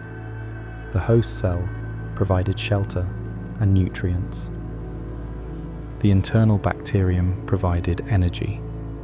Over millions of years, the two entities fused their destinies so thoroughly that the mitochondrion lost its independence entirely.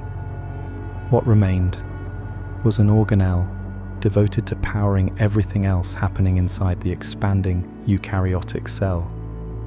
The energy supply increased so dramatically that eukaryotes could afford to build more structures, run more processes, and attempt biological experiments that simpler cells couldn't dream of supporting. This increase in energy availability made eukaryotes bold. They grew larger than earlier cells, sometimes many times larger. They built elaborate internal skeletons, networks of protein fibers that helped them maintain shape, move, and rearrange their internal cargo. With this structural support, eukaryotes developed the ability to engulf food rather than waiting for nutrients to drift by. Suddenly, microbes that had once been passive drifters became active participants in the microscopic food economy. The world grew just a little more competitive. Eukaryotes also expanded their genetic repertoires. Their DNA became more complex, containing more genes and regulatory sequences that allowed subtle control over when and how proteins were produced. This intricate genetic choreography enabled behaviors that earlier cells couldn't manage: responses to environmental changes, internal signaling pathways, and long-term developmental strategies that hinted at the potential for multicellular collaboration far in the future. But despite these revolutionary upgrades, the rise of eukaryotes wasn't a dramatic takeover. It happened quietly, gradually, like moss growing over an old stone. For long stretches of time, eukaryotes remained minor players in the ocean's microbial communities. They did not immediately outcompete simpler cells. They were slower to reproduce, required more energy, and depended heavily on their organelles to function at all.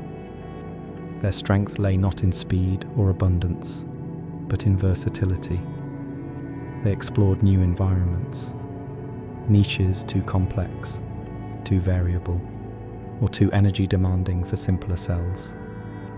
Some drifted through the sunlit waters, shaping themselves into elegant forms, optimized for catching light. Others lurked in darker regions, enveloping particles of organic matter. A few became predators of smaller cells, using their flexible membranes and internal skeletons to capture and consume prey whole. It was microscopic drama, centuries apart, but drama nonetheless. Over time, eukaryotes diversified. Some branched into lineages that would eventually lead to algae. Others took evolutionary paths that would culminate in fungi, plants, and animals. Yet at this early stage, they were still humble pioneers, not yet aware that they carried within them the architectural blueprint for every complex organism Earth would one day host. Their rise marks a turning point in Earth's biological history, the moment when life gained the capacity for internal complexity. No longer confined to the simplicity of single-room layouts, cells could now compartmentalize, specialize, and scale upward. The world didn't change overnight, but the doors to possibility had opened, and through them would eventually walk creatures far larger and far stranger than anything the ancient ocean had seen. For now, though, the eukaryotes simply floated, quiet innovators, content in their newly renovated cellular suites, unaware that their luxurious interiors would one day support forests, coral reefs, insects, blue whales, and the entire beautiful, baffling tapestry of complex life. Long before animals swam or plants stretched towards sunlight, Earth witnessed a partnership so improbable and so transformative that it permanently altered the evolutionary trajectory of the entire planet. It didn't involve grand negotiations or strategic alliances, not consciously anyway. It happened at the scale of single cells, in the quiet folds of the microscopic world, where one organism slipped inside another and, instead of becoming lunch, became a permanent household member. This was the origin of mitochondria, biology's most successful case of, if you can't beat them, fuse with them. The story begins with a host cell that was already experimenting with internal complexity. It had some structural sophistication, a flexible membrane, and the ability to engulf things. One day, though day here means a moment somewhere in a time span of millions of years, the cell swallowed a smaller bacterium. Normally, this would be a standard microbial snack. Ingest, digest, move on. But this time the script took an unexpected detour. The engulfed bacterium didn't break down, it survived. And then it kept surviving. Why? Because both parties stumbled into a mutually beneficial arrangement. The host cell had space, nutrients, and protection from hungry neighbours. The internal bacterium had something rare, a metabolic engine capable of producing energy with astonishing efficiency. While most cells of the time relied on slow-burning chemical processes, this bacterium wielded a biochemical trick that transformed energy with dazzling productivity. It was like plugging a compact nuclear reactor into a household that previously relied on candles. This efficiency came from harnessing oxygen in a controlled, structured way. The internal bacterium used oxygen not as a hazard to avoid, but as an ingredient in generating energy-rich molecules. This required delicate molecular machinery, membranes folded into intricate shapes, proteins arranged in precise sequences, and reactions choreographed like an invisible ballet. Somehow, this machinery remained intact inside the much larger host. Once established, the partnership blossomed. The host provided raw materials and stability. The internal bacterium generated energy in quantities the host had never experienced before. This new power supply allowed the host cell to run processes that were too expensive for others. It could afford to maintain internal compartments, manage more genetic information, and build structures requiring constant streams of energy. The merger didn't just add one new function, it supercharged the entire cellular operation. Over evolutionary time, the relationship deepened into full integration. The bacterium gradually surrendered its independence. Many of its genes transferred into the host's DNA, like a company merging its departments into a single corporate structure. Only the genes essential for running the energy machinery remained inside the bacterium's now tiny genome. Everything else, the repair systems, the membrane structures, the enzymes required for day-to-day cellular life, became the responsibility of the host. The once free-living microbe transformed into the mitochondrion, an organelle so specialized that it could no longer survive on its own. This genetic handoff was monumental. By absorbing the mitochondrian's former genes, the host cell gained access to new biochemical capabilities. It could regulate energy production, coordinate growth, and maintain much larger sizes than other cells. With the mitochondrion taking care of energy generation, the host's own metabolism diversified. It no longer had to devote massive portions of its machinery to making ATP in inefficient ways. The The division of labour became clear. The mitochondrion produced energy, and the host built increasingly elaborate systems to use it.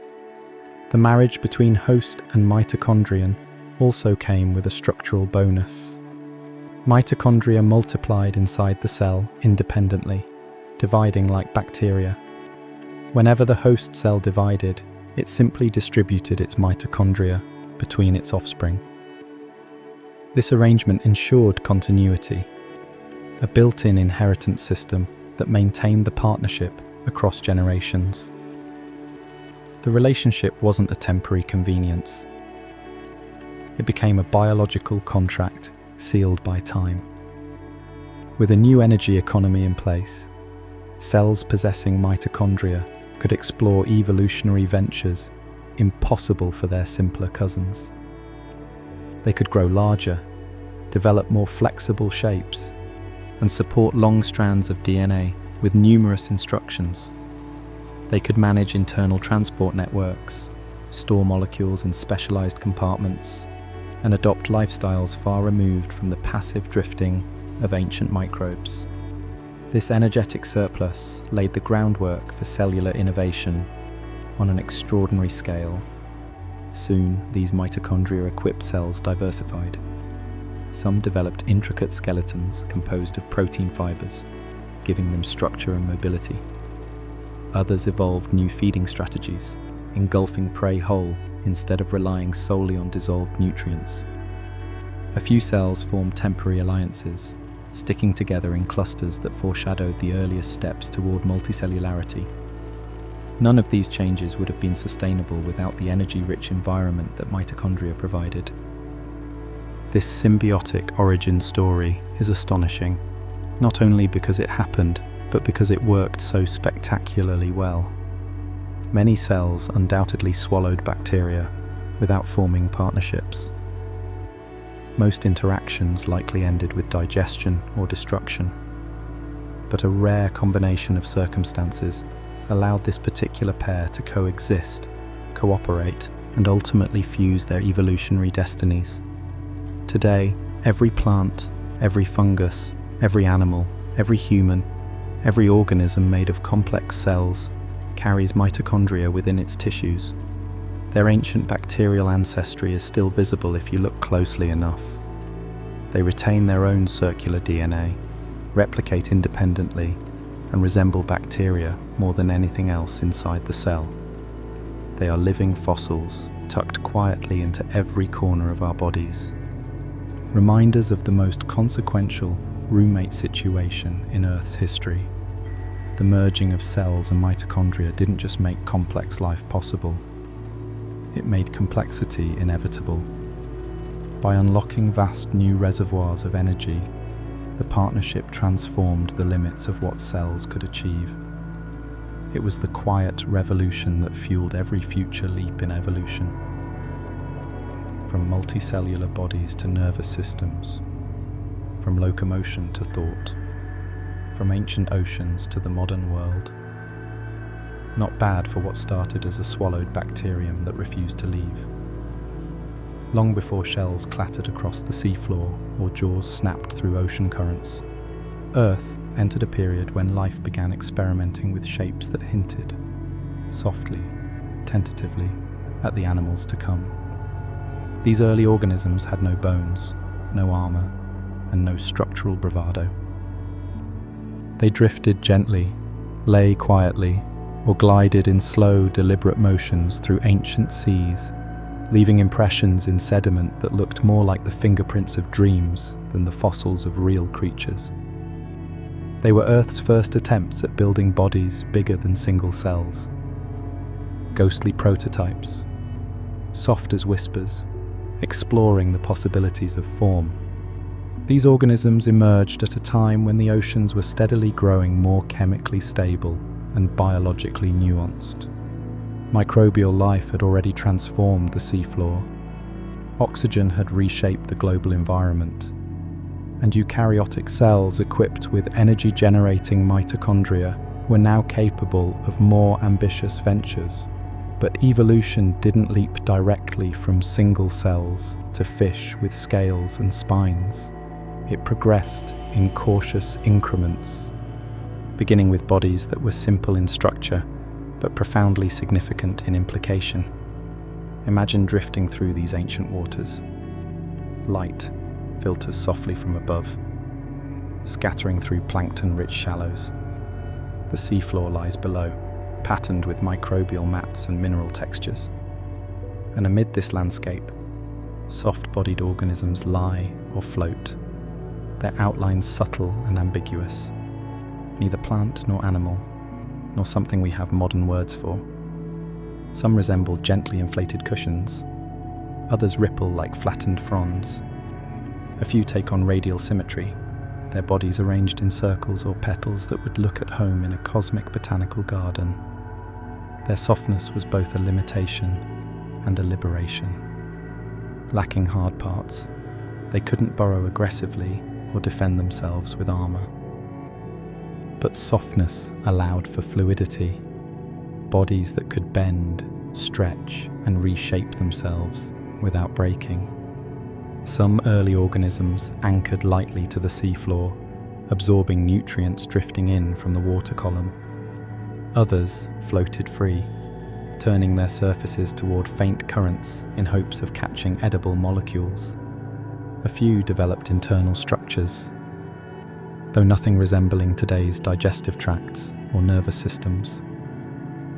These were more like gentle sacs, partitioned here and there, experimenting with complexity like artists testing charcoal strokes on parchment. One of the defining features of these early organisms was their experimentation with size. Previous life had been limited to microscopic scales, where diffusion alone could supply nutrients. But with mitochondria boosting cellular energy budgets and environmental chemistry becoming increasingly favorable, some organisms grew larger, centimeters long, then tens of centimeters, eventually reaching sizes that would be visible even to human eyes. Their growth signaled a leap in biological confidence. Life was no longer confined to the microscopic world. It was learning how to sculpt macroscopic architecture to support larger bodies. These organisms explored new strategies for internal organization. Some developed branching networks that transported nutrients across their bodies. Others relied on surface area, adopting leaf-like shapes that maximized contact with the water. A few evolved ribbed or quilted textures, increasing structural stability that helped them maintain form in shifting currents. These adaptations weren't flashy, but they represented the earliest steps toward anatomical innovation. Movement, too, began to appear, slow, rhythmic, and understated. Some organisms gently pulsed, contracting their bodies to inch across the sediment. Others waved fringed edges that allowed them to glide. A few may have been capable of drifting upward or downward by subtly altering the density of their tissues. These movements weren't coordinated by nerves. They were simple mechanical reactions, controlled by gradients of chemistry and pressure. But they were movement nonetheless, the first flickers of motility in creatures larger than a grain of sand. Interactions among these organisms were primitive but meaningful.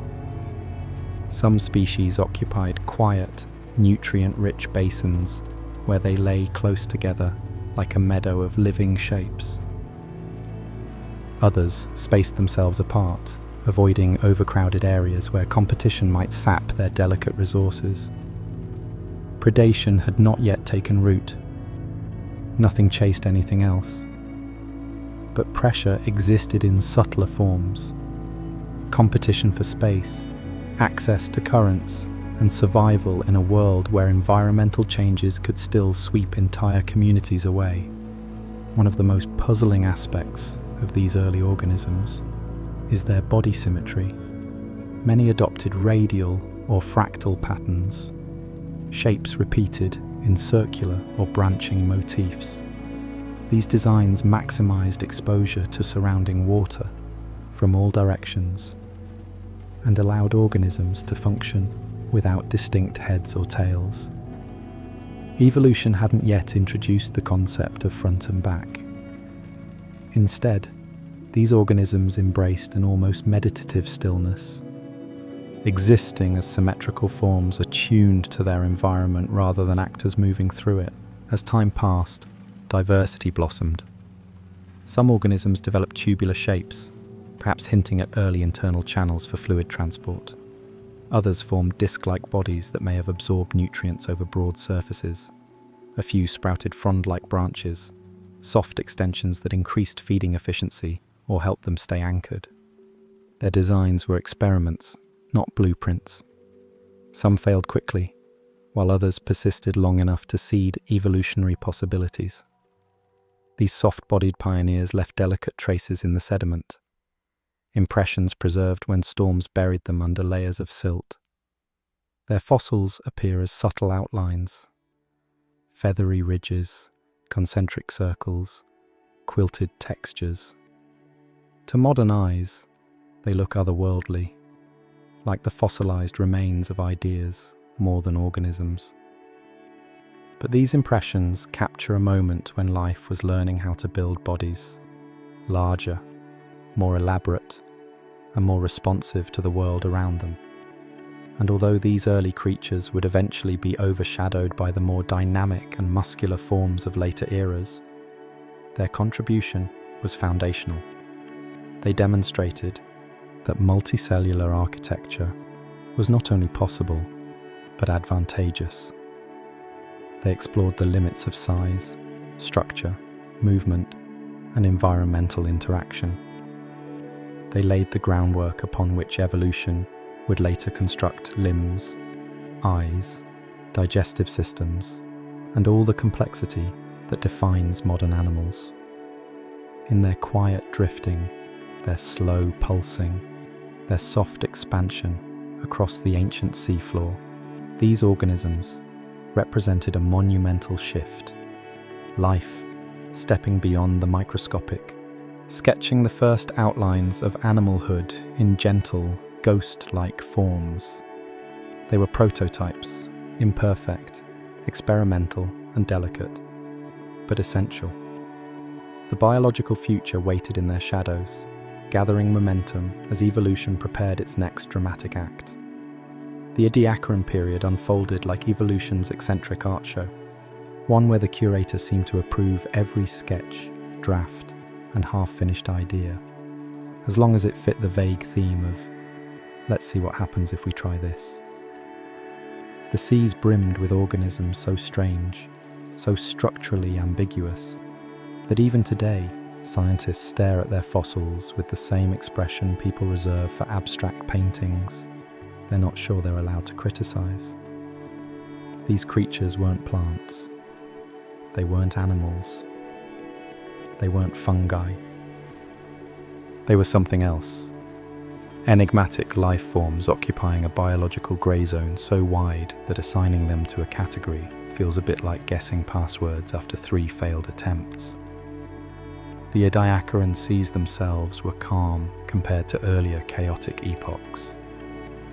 Oxygen had finally begun spreading more evenly through the shallow oceans, providing enough breathable chemistry for larger multicellular forms to exist comfortably. The seafloor, previously coated in microbial mats and soft-bodied drifters, now played host to life that grew larger, broader, and more structurally elaborate, but not necessarily more comprehensible. Evolution was experimenting with body plans, the way a sculptor might experiment with clay while blindfolded. Take Dickinsonia, for example, one of the iconic residents of this era. It looked like an oval mattress, with rib-like segments running down its length, lying flat on the seafloor, as though evolution had begun designing a worm, lost interest partway through, and instead produced a living bath mat. Its symmetry was neither bilateral nor radial, just Ediacaran.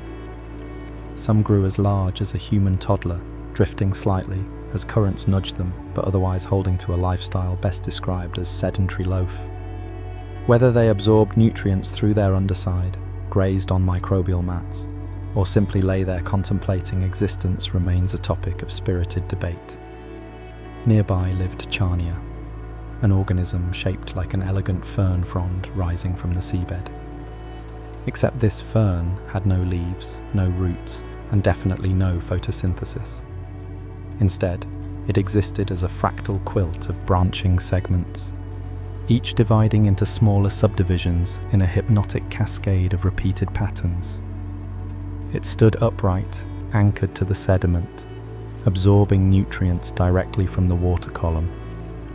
To modern eyes, it resembles a botanical ghost, beautiful, delicate, and profoundly confusing. And then there was Sprigina, a creature many once hoped was a precursor to early animals with heads and tails. It had a tapered form, a suggestion of segmentation, and a front end that almost, not quite, but almost, resembled a head. Unfortunately, closer study revealed that its head-like region was about as functional as a decorative hood scoop on a car. Sprigina remains a creature suspended between categories. Not quite worm-like, not quite arthropod-like, certainly not insect-like, but definitely something that looked as though evolution doodled it on a lunch break. But the Ediacaran seas had even stranger inhabitants, organisms whose existence seems designed to challenge the word organism. Consider the rangermorphs, a group of creatures composed of fractal branching patterns repeated across multiple scales. These things were mathematical poetry made flesh. Some stood upright like delicate organic antennas, while others sprawled like carpets of repeating geometry. They had no mouths, no guts, no muscles, no sense organs, just expansive surface area, optimized for absorbing dissolved nutrients.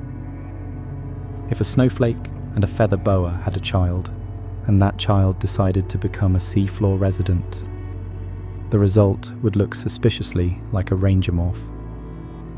Then there were creatures shaped like discs pressed into the sediment, perfect circles with concentric ridges, some smooth, some ridged, all cryptic. They look like symbols someone might carve into rock to summon something powerful, except their real-life role was significantly less dramatic. These circular enigmas may have been anchored organisms, microbial feeders, or members of lineages that vanished without leaving biological descendants. They remain as mysterious now as they were the day they fossilized. One particularly perplexing creature, Tribrachidium, displayed threefold symmetry, a rarity in the biological world, where symmetry tends to favor pairs or radial patterns. Its spiraling, tri-lobed shape looks like a pinwheel, designed by an indecisive deity. No one knows how it fed, no one knows how it reproduced, but it sat on the seafloor like a living emblem, quietly announcing that the Ediacaran was an era unconcerned with future biological trends. These organisms lived in ecosystems that lacked the ecological tension modern life takes for granted.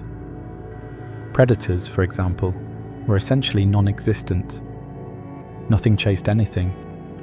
Nothing bit, punctured, or tore.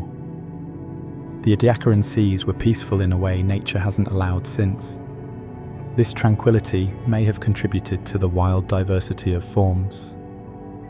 Without threats pressing their designs into defensive shapes, organisms were free to be experimental, decorative, or downright impractical.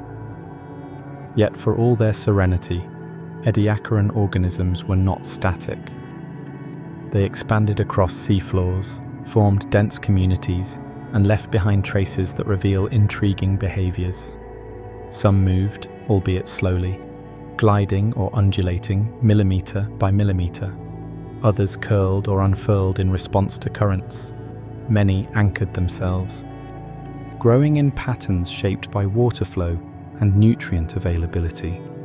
Their fossils also preserve remarkable intricacy. Because these organisms were soft-bodied, They left impressions rather than bones. These impressions capture minute details, delicate ridges, fine branching, subtle textures, preserved by storm deposits or quiet layers of trapped sediment.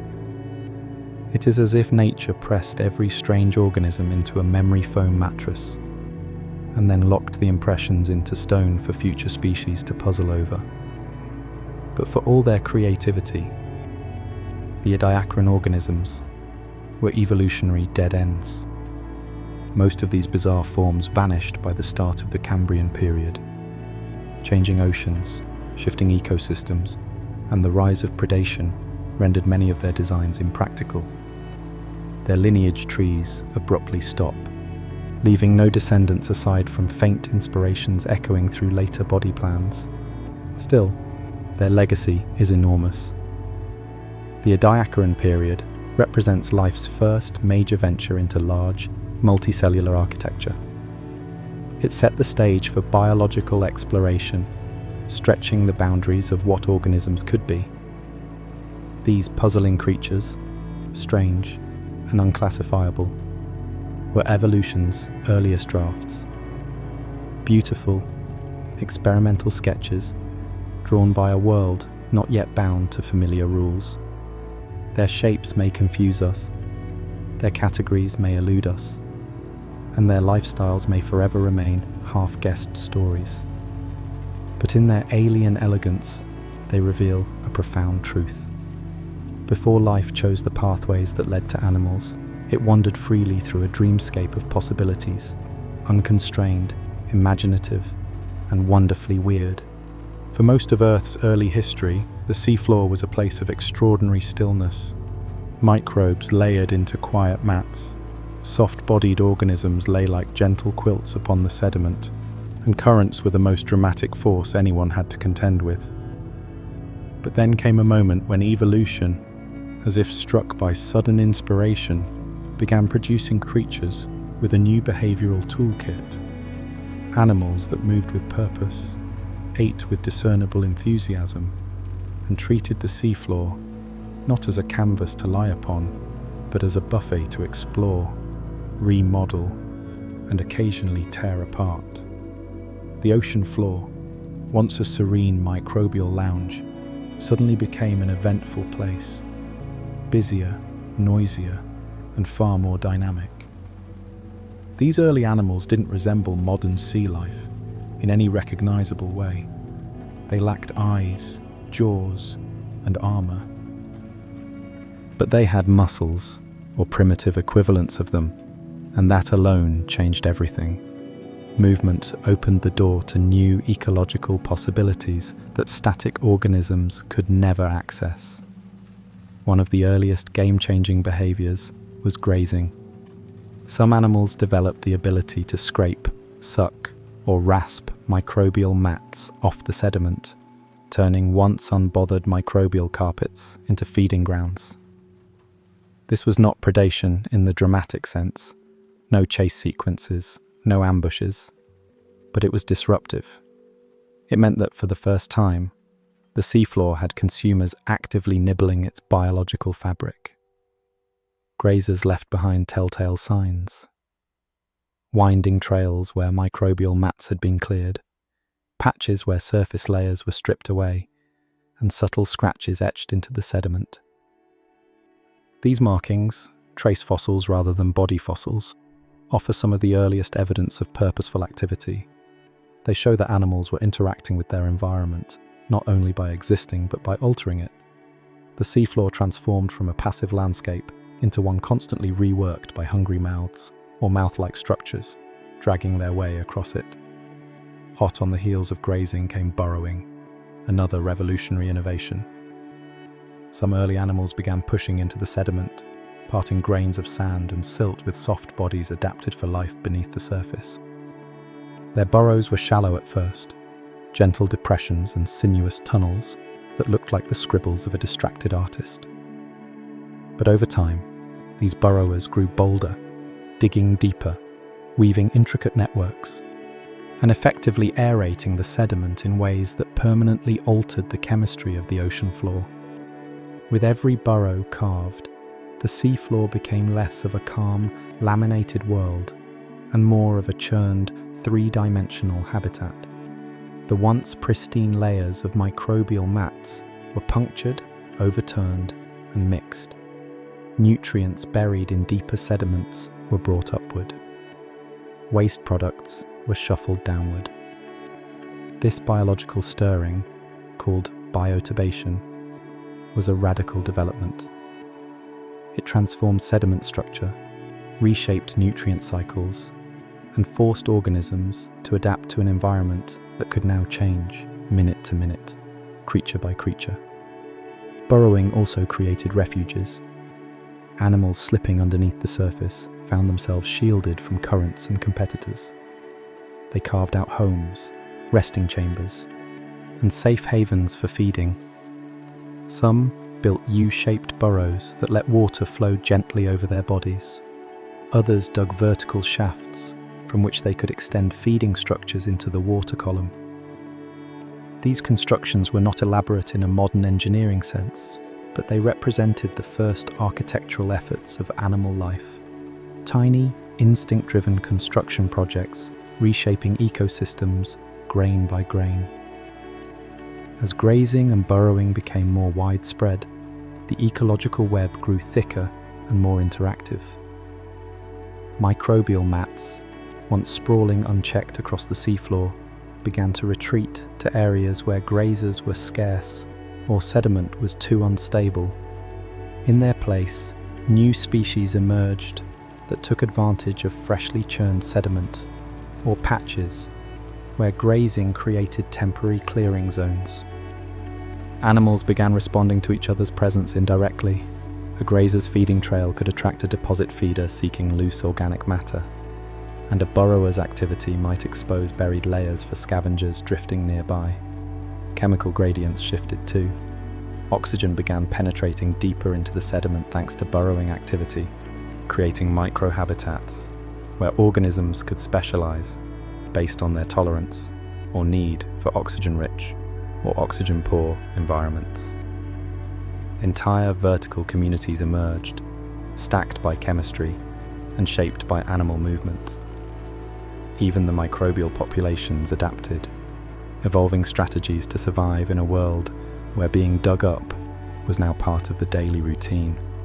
Movement created opportunities for communication, not communication with intent, but communication in the ecological sense.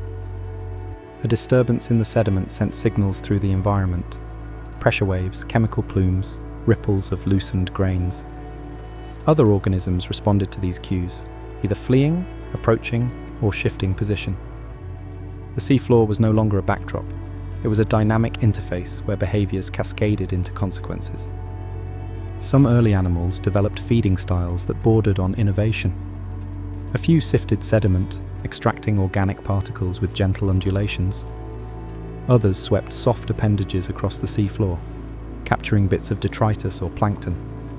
Some may have grazed in coordinated clusters, though coordination here likely means drifting in the same direction, unaware they were forming the ocean's earliest accidental dining clubs. This proliferation of feeding strategies marked a pivotal step, the diversification of ecological roles. And with diversification came competition, still mild by later standards, but present nonetheless. Animals that grazed too slowly lost out to faster scrapers. Burrowers that dug too shallow became exposed. Some organisms expanded into new niches, simply because competitors forced them to adapt or retreat. For the first time in Earth's history, interactions among animals were shaping the trajectories of other animals. The seafloor itself responded visibly. Sediments settled differently. Microbial mats shifted across landscapes, retreating where creatures disrupted them, and flourishing where conditions remained stable. Layers no longer accumulated undisturbed. They became patchworks of churned regions, grazed surfaces, and burrow-riddled textures. Even without bones, shells, or large bodies, these early animals were already leaving unmistakable footprints on the geological record. This growing complexity wasn't loud or chaotic. Not yet. The seafloor didn't erupt into the frenzy that would characterize later evolutionary periods, but compared to the hushed stillness of previous epochs, it was lively, eventful, filled with motion and chemical bustle. The ocean floor had become a stage where organisms interacted in increasingly sophisticated ways, forming the earliest ecological tapestries, woven through behavior rather than simple chemical gradients. These interactions, quiet grazing, gentle burrowing, subtle competition, were the soft opening acts for the biological spectacles to come. Soon, evolution would push organisms toward more dramatic innovations: mobility, sensory perception, and predation. But here, in the late prelude to those revolutions, life was already learning how to reshape its world and how to respond when its world reshaped back. In the long sweep of Earth's history, the period just before the Cambrian explosion feels eerily like a movie scene where the music swells, the camera zooms in, and the narrator whispers, "Something big is about to happen." The oceans, once slow-moving theatres of gentle grazing and leisurely burrowing, began to hum with a tension that had never existed before. Chemical gradients sharpened. Nutrients cycled in unpredictable bursts. Organisms experimented with new strategies. The entire biosphere seemed to be inhaling, holding its breath, and preparing for a leap none of its inhabitants could possibly foresee. The ancient seas of this era were no longer the chemically placid waters of earlier times. Ocean chemistry had become layered, dynamic, and patchy. Oxygen seeped deeper into some regions, while others remained steeped in anoxia. Nutrient-rich upwellings pulsed through coastal shelves, carrying phosphorus, nitrogen, and trace metals that had been locked silently away in deeper sediments. Each pulse acted like a fertilizing jolt, feeding microbial communities, boosting primary productivity, and unleashing waves of organic matter that rippled through the food web. The ocean wasn't just a container anymore, it was a living gradient factory. These shifting conditions influenced the behavior and evolution of early animals in ways subtle yet profound. Organisms that once lived comfortably in stable environments now found themselves confronted with fluctuating resources. One moment, nutrients surged. The next, they dwindled. Some regions became biological hotspots teeming with life, while nearby waters remained barren. This patchwork distribution created a competitive landscape that rewarded organisms capable of navigating complexity, adapting to change, and exploiting brief windows of abundance. Environmental variability acted like a boot camp for innovation. The animals that had once grazed peacefully on microbial lawns now had to respond to shifting tides of opportunity. Some evolved better mobility, allowing them to drift or crawl into nutrient-rich zones. Others refined their feeding strategies, becoming more efficient at extracting energy from whatever the environment happened to serve that week. These adaptations did not appear overnight. They unfolded slowly across countless generations, but their cumulative effect pushed organisms toward new forms, new strategies, and new interactions. One of the most significant changes was the emergence of more structured internal systems within early animals. As environments grew more variable, organisms with the ability to process nutrients internally, rather than simply absorbing them across their surfaces, gained an edge. Simple internal canals, pockets, or rudimentary digestive cavities appeared in some species, allowing them to capture and digest particles more thoroughly. These structures weren't full digestive systems yet, not even close. But they were early attempts at controlling the flow of energy inside a body, rather than relying solely on external conditions. Meanwhile, shifting oxygen levels created zones of opportunity that encouraged behavioral exploration. In oxygen-rich pockets, animals could afford to be more active, experimenting with movements that required greater energy consumption. In lower oxygen regions, organisms evolved strategies for endurance, efficiency, or retreat. This mosaic of oxygen availability became an evolutionary training ground, testing which body plans could endure fluctuations and which would fade quietly into extinction. Nutrient pulses also drove boom and bust cycles. Organisms that flourished during nutrient surges produced abundant organic matter as they lived, grew, and died. Their remains drifted downward, feeding deeper communities and creating temporary stores of energy in the sediment. Burrowers and deposit feeders capitalized on these deposits, digging through the layers and redistributing nutrients upward. This bioturbation created feedback loops. Animals stirred nutrients. Nutrients fed microbes. Microbes supported grazers. Grazers fed the sediment.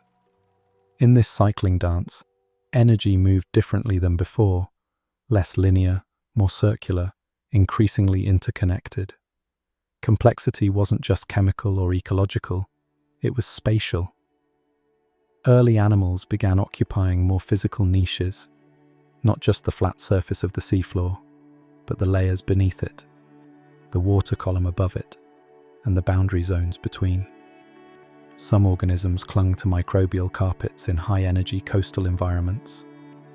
Others floated in the quiet midwaters, riding gentle currents. A few may have experimented with attaching themselves to other organisms, forming temporary or accidental partnerships. Life was spreading vertically, not just horizontally, and that shift carried enormous evolutionary implications. Competition, still relatively soft compared to later eras, nonetheless intensified. Animals that had once coexisted peacefully now found themselves nudging elbows, metaphorically, over the same patches of nutrient-rich sediment or the same favorable microhabitats. Even slight advantages became meaningful. Organisms with marginally better coordination, slightly improved feeding surfaces, or a hint of sensory responsiveness had higher chances of thriving. Natural selection sharpened, its pressures distributed not through violence, but through opportunity. The environment itself was also growing more unpredictable. Geological activity shifted coastlines. Ocean circulation patterns changed as continents wandered. Climate fluctuations altered water temperature and nutrient availability. These global-scale environmental swings forced organisms into a perpetual state of adaptation. Flexibility became currency. Innovation became survival. And somewhere within all this ecological choreography, the earliest hints of predation flickered like distant lightning. Subtle chemical dissolutions, slight scraping behaviors, and perhaps early attempts at engulfing other animals. Nothing dramatic yet. No jaws or teeth or rapid chases. But the prelude to predation had begun, introducing an evolutionary pressure that would soon escalate into one of the most powerful forces life had ever encountered. If one could stand on an outcrop overlooking these ancient seas, not physically of course, unless one enjoys immediate vaporization by atmospheric conditions, the impression would be one of profound anticipation. The ocean felt busy, restless, charged with potential. Every nutrient pulse, every shifting chemical boundary, every new burrow and grazing trace added tension to the evolutionary storyline. Life was experimenting faster, interacting more intricately, and occupying more niches than ever before. The oceans had become an evolutionary cauldron simmering at the edge of transformation. and the transformation, though not yet visible, was imminent. Soon the quiet experiments would cascade into an explosion of forms, functions, and ecological relationships that would reshape the planet forever. For now, the ancient oceans held their breath, the greatest biological turning point in Earth's history, gathering just beneath the surface, ready to erupt into brilliance. If you could take the oceans we know today, all the coral jungles, glittering shoals of fish, deep-sea wanderers with headlights for eyes, and yes, even the squid who seems permanently perplexed by reality, and rewind them all the way back to their origins, you'd find yourself staring into waters so foreign they might as well belong to another planet. It's almost unbelievable to think that these bustling, colourful, unpredictable seas grew out of oceans that once had no animals, no plants, no structures, and no sound beyond the hiss of volcanic heat escaping through cracks in the crust. But the long chain of transformations, innovations, struggles, and quiet triumphs we followed through these chapters leads precisely to that revelation. Today's oceans are built on the ghostly echoes of a world that began with nothing but chemistry and time. Those earliest oceans, heavy with metals and restless heat, contained only hints of possibility. They were blank canvases where molecules collided by chance, and accidents became opportunities. The first simple compounds drifting through the water had no idea, because molecules are notoriously bad at having ideas, that they were setting the stage for life on a scale unimaginable. Yet every improbable collision, every fleeting structure that avoided dissolving for just a few moments longer than the last, nudged the ocean closer to becoming a biological nursery rather than a chemical experiment. As the chapters unfolded, the ocean gained new layers of identity. Tiny microbial communities paved the seafloor like nature's first infrastructure projects. Photosynthetic bacteria lit the fuse on an oxygen revolution that the planet spent millions of years adjusting to. The seafloor was reshaped by burrowers who churned it like bakers kneading dough. Chemical gradients, nutrient pulses, and environmental shifts sculpted ecosystems long before any organism had eyes to appreciate them. And from all these transformations, complexity emerged, not abruptly, but with patience so profound it stretches the imagination. What's remarkable is that each step, each innovation, each quiet evolutionary gamble built towards something bigger than itself. When early cells created internal compartments, they weren't planning to build animals. They were just responding to the pressures of their environment. When a bacterium merged with a host cell and became a mitochondrion, it wasn't signing a cosmic contract to power the lineage that would lead to elephants and octopuses. It was simply surviving. When soft-bodied Ediacaran organisms sprawled across ancient sediment like living experiments, they weren't testing designs for the future. They were the future, forming it one branching pattern at a time. But that's the secret of evolution. It doesn't need foresight to build wonders. It just needs persistence, variation, and time. Lots and lots of time. When the Cambrian burst onto the scene, and though we don't explore it in this story, its arrival looms like an unsaid promise. It did not appear out of nowhere. It was the crest of a wave, built by billions of years of quieter transitions. The first grazers, the first burrowers, the first organisms that dared to inch forward with purpose. They set the stage for animals that could swim, hunt, sense, and strategize. The ocean's chemistry, rebalanced and reshaped by microbial labor, allowed larger bodies and faster metabolisms to emerge. nutrient cycles grew more organized, yet more dynamic, feeding ecosystems rich enough to support bursts of innovation. Strip away all the colorful layers of modern marine life, and you'll find the fingerprints of ancient oceans everywhere. Today's coral reefs, vibrant, noisy cities of fish, mollusks, sponges, and crustaceans, owe their existence to the earliest communities that learned how to create structure. Modern predators that stalk through twilight waters trace their ancestry to timid organisms that first probed the sediment for food. The swirling ballet of plankton that supports entire food chains descends from tiny pioneers who discovered how to harness light or chemical gradients. Even the confused squid, whose eyes are masterpieces of biological engineering, carries within its cells the mitochondria that began as ancient bacterial hitchhikers. The thread that connects those primordial waters to today's oceans is long, winding, and often fragile. Yet it is continuous.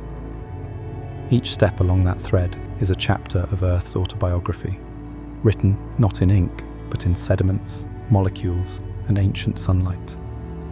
The planet didn't leap from barren ocean to bustling reef. It arrived there through a cascade of tiny, incremental successes, each born from organisms doing whatever they could to survive. Whether that meant absorbing dissolved nutrients, drifting motionlessly, scraping microbial mats, or digging slivers of tunnels beneath the seabed. Modern seas are, in effect, a living museum layered atop forgotten worlds. Dive deep enough, and you pass through time. Microbial mats still carpet the floors of some lagoons, echoing their ancient predecessors. Tangled communities of bacteria still cling to hydrothermal vents, thriving in conditions almost unchanged from billions of years ago. Soft-bodied creatures still drift through dim waters, not too different from the ones that wandered the Ediacaran seas. Even the chemical rhythms of the oceans, oxygen cycling, nutrient upwellings, shifting gradients, still beat with patterns established in eras when life was little more than a conversation between cells and water. Every marine creature alive today participates in a legacy older than continents. Fish shoals shimmer because ancient seas taught organisms how to sense and move. Crabs scuttle because early life learned the value of structure and segmentation. Sea turtles migrate across vast distances because evolution once rewarded mobility in shifting nutrient landscapes. And the squid, always the squid, owes its perplexed gaze to a lineage that discovered how to sculpt complexity from the simplest beginnings. In the end, the ancient oceans weren't empty at all. They were full of promise, full of ingredients waiting for their moment to combine. They were patient laboratories where time did its slow, meticulous work. And though their landscapes are buried beneath layers of history, their legacy is everywhere, in every ripple, every reef, every fin, every shell, and every strange creature that continues to evolve in the vast blue expanse. The oceans we know today didn't just inherit that legacy. They are that legacy, alive, moving, shimmering, and still writing the next chapter of Earth's long, astonishing story.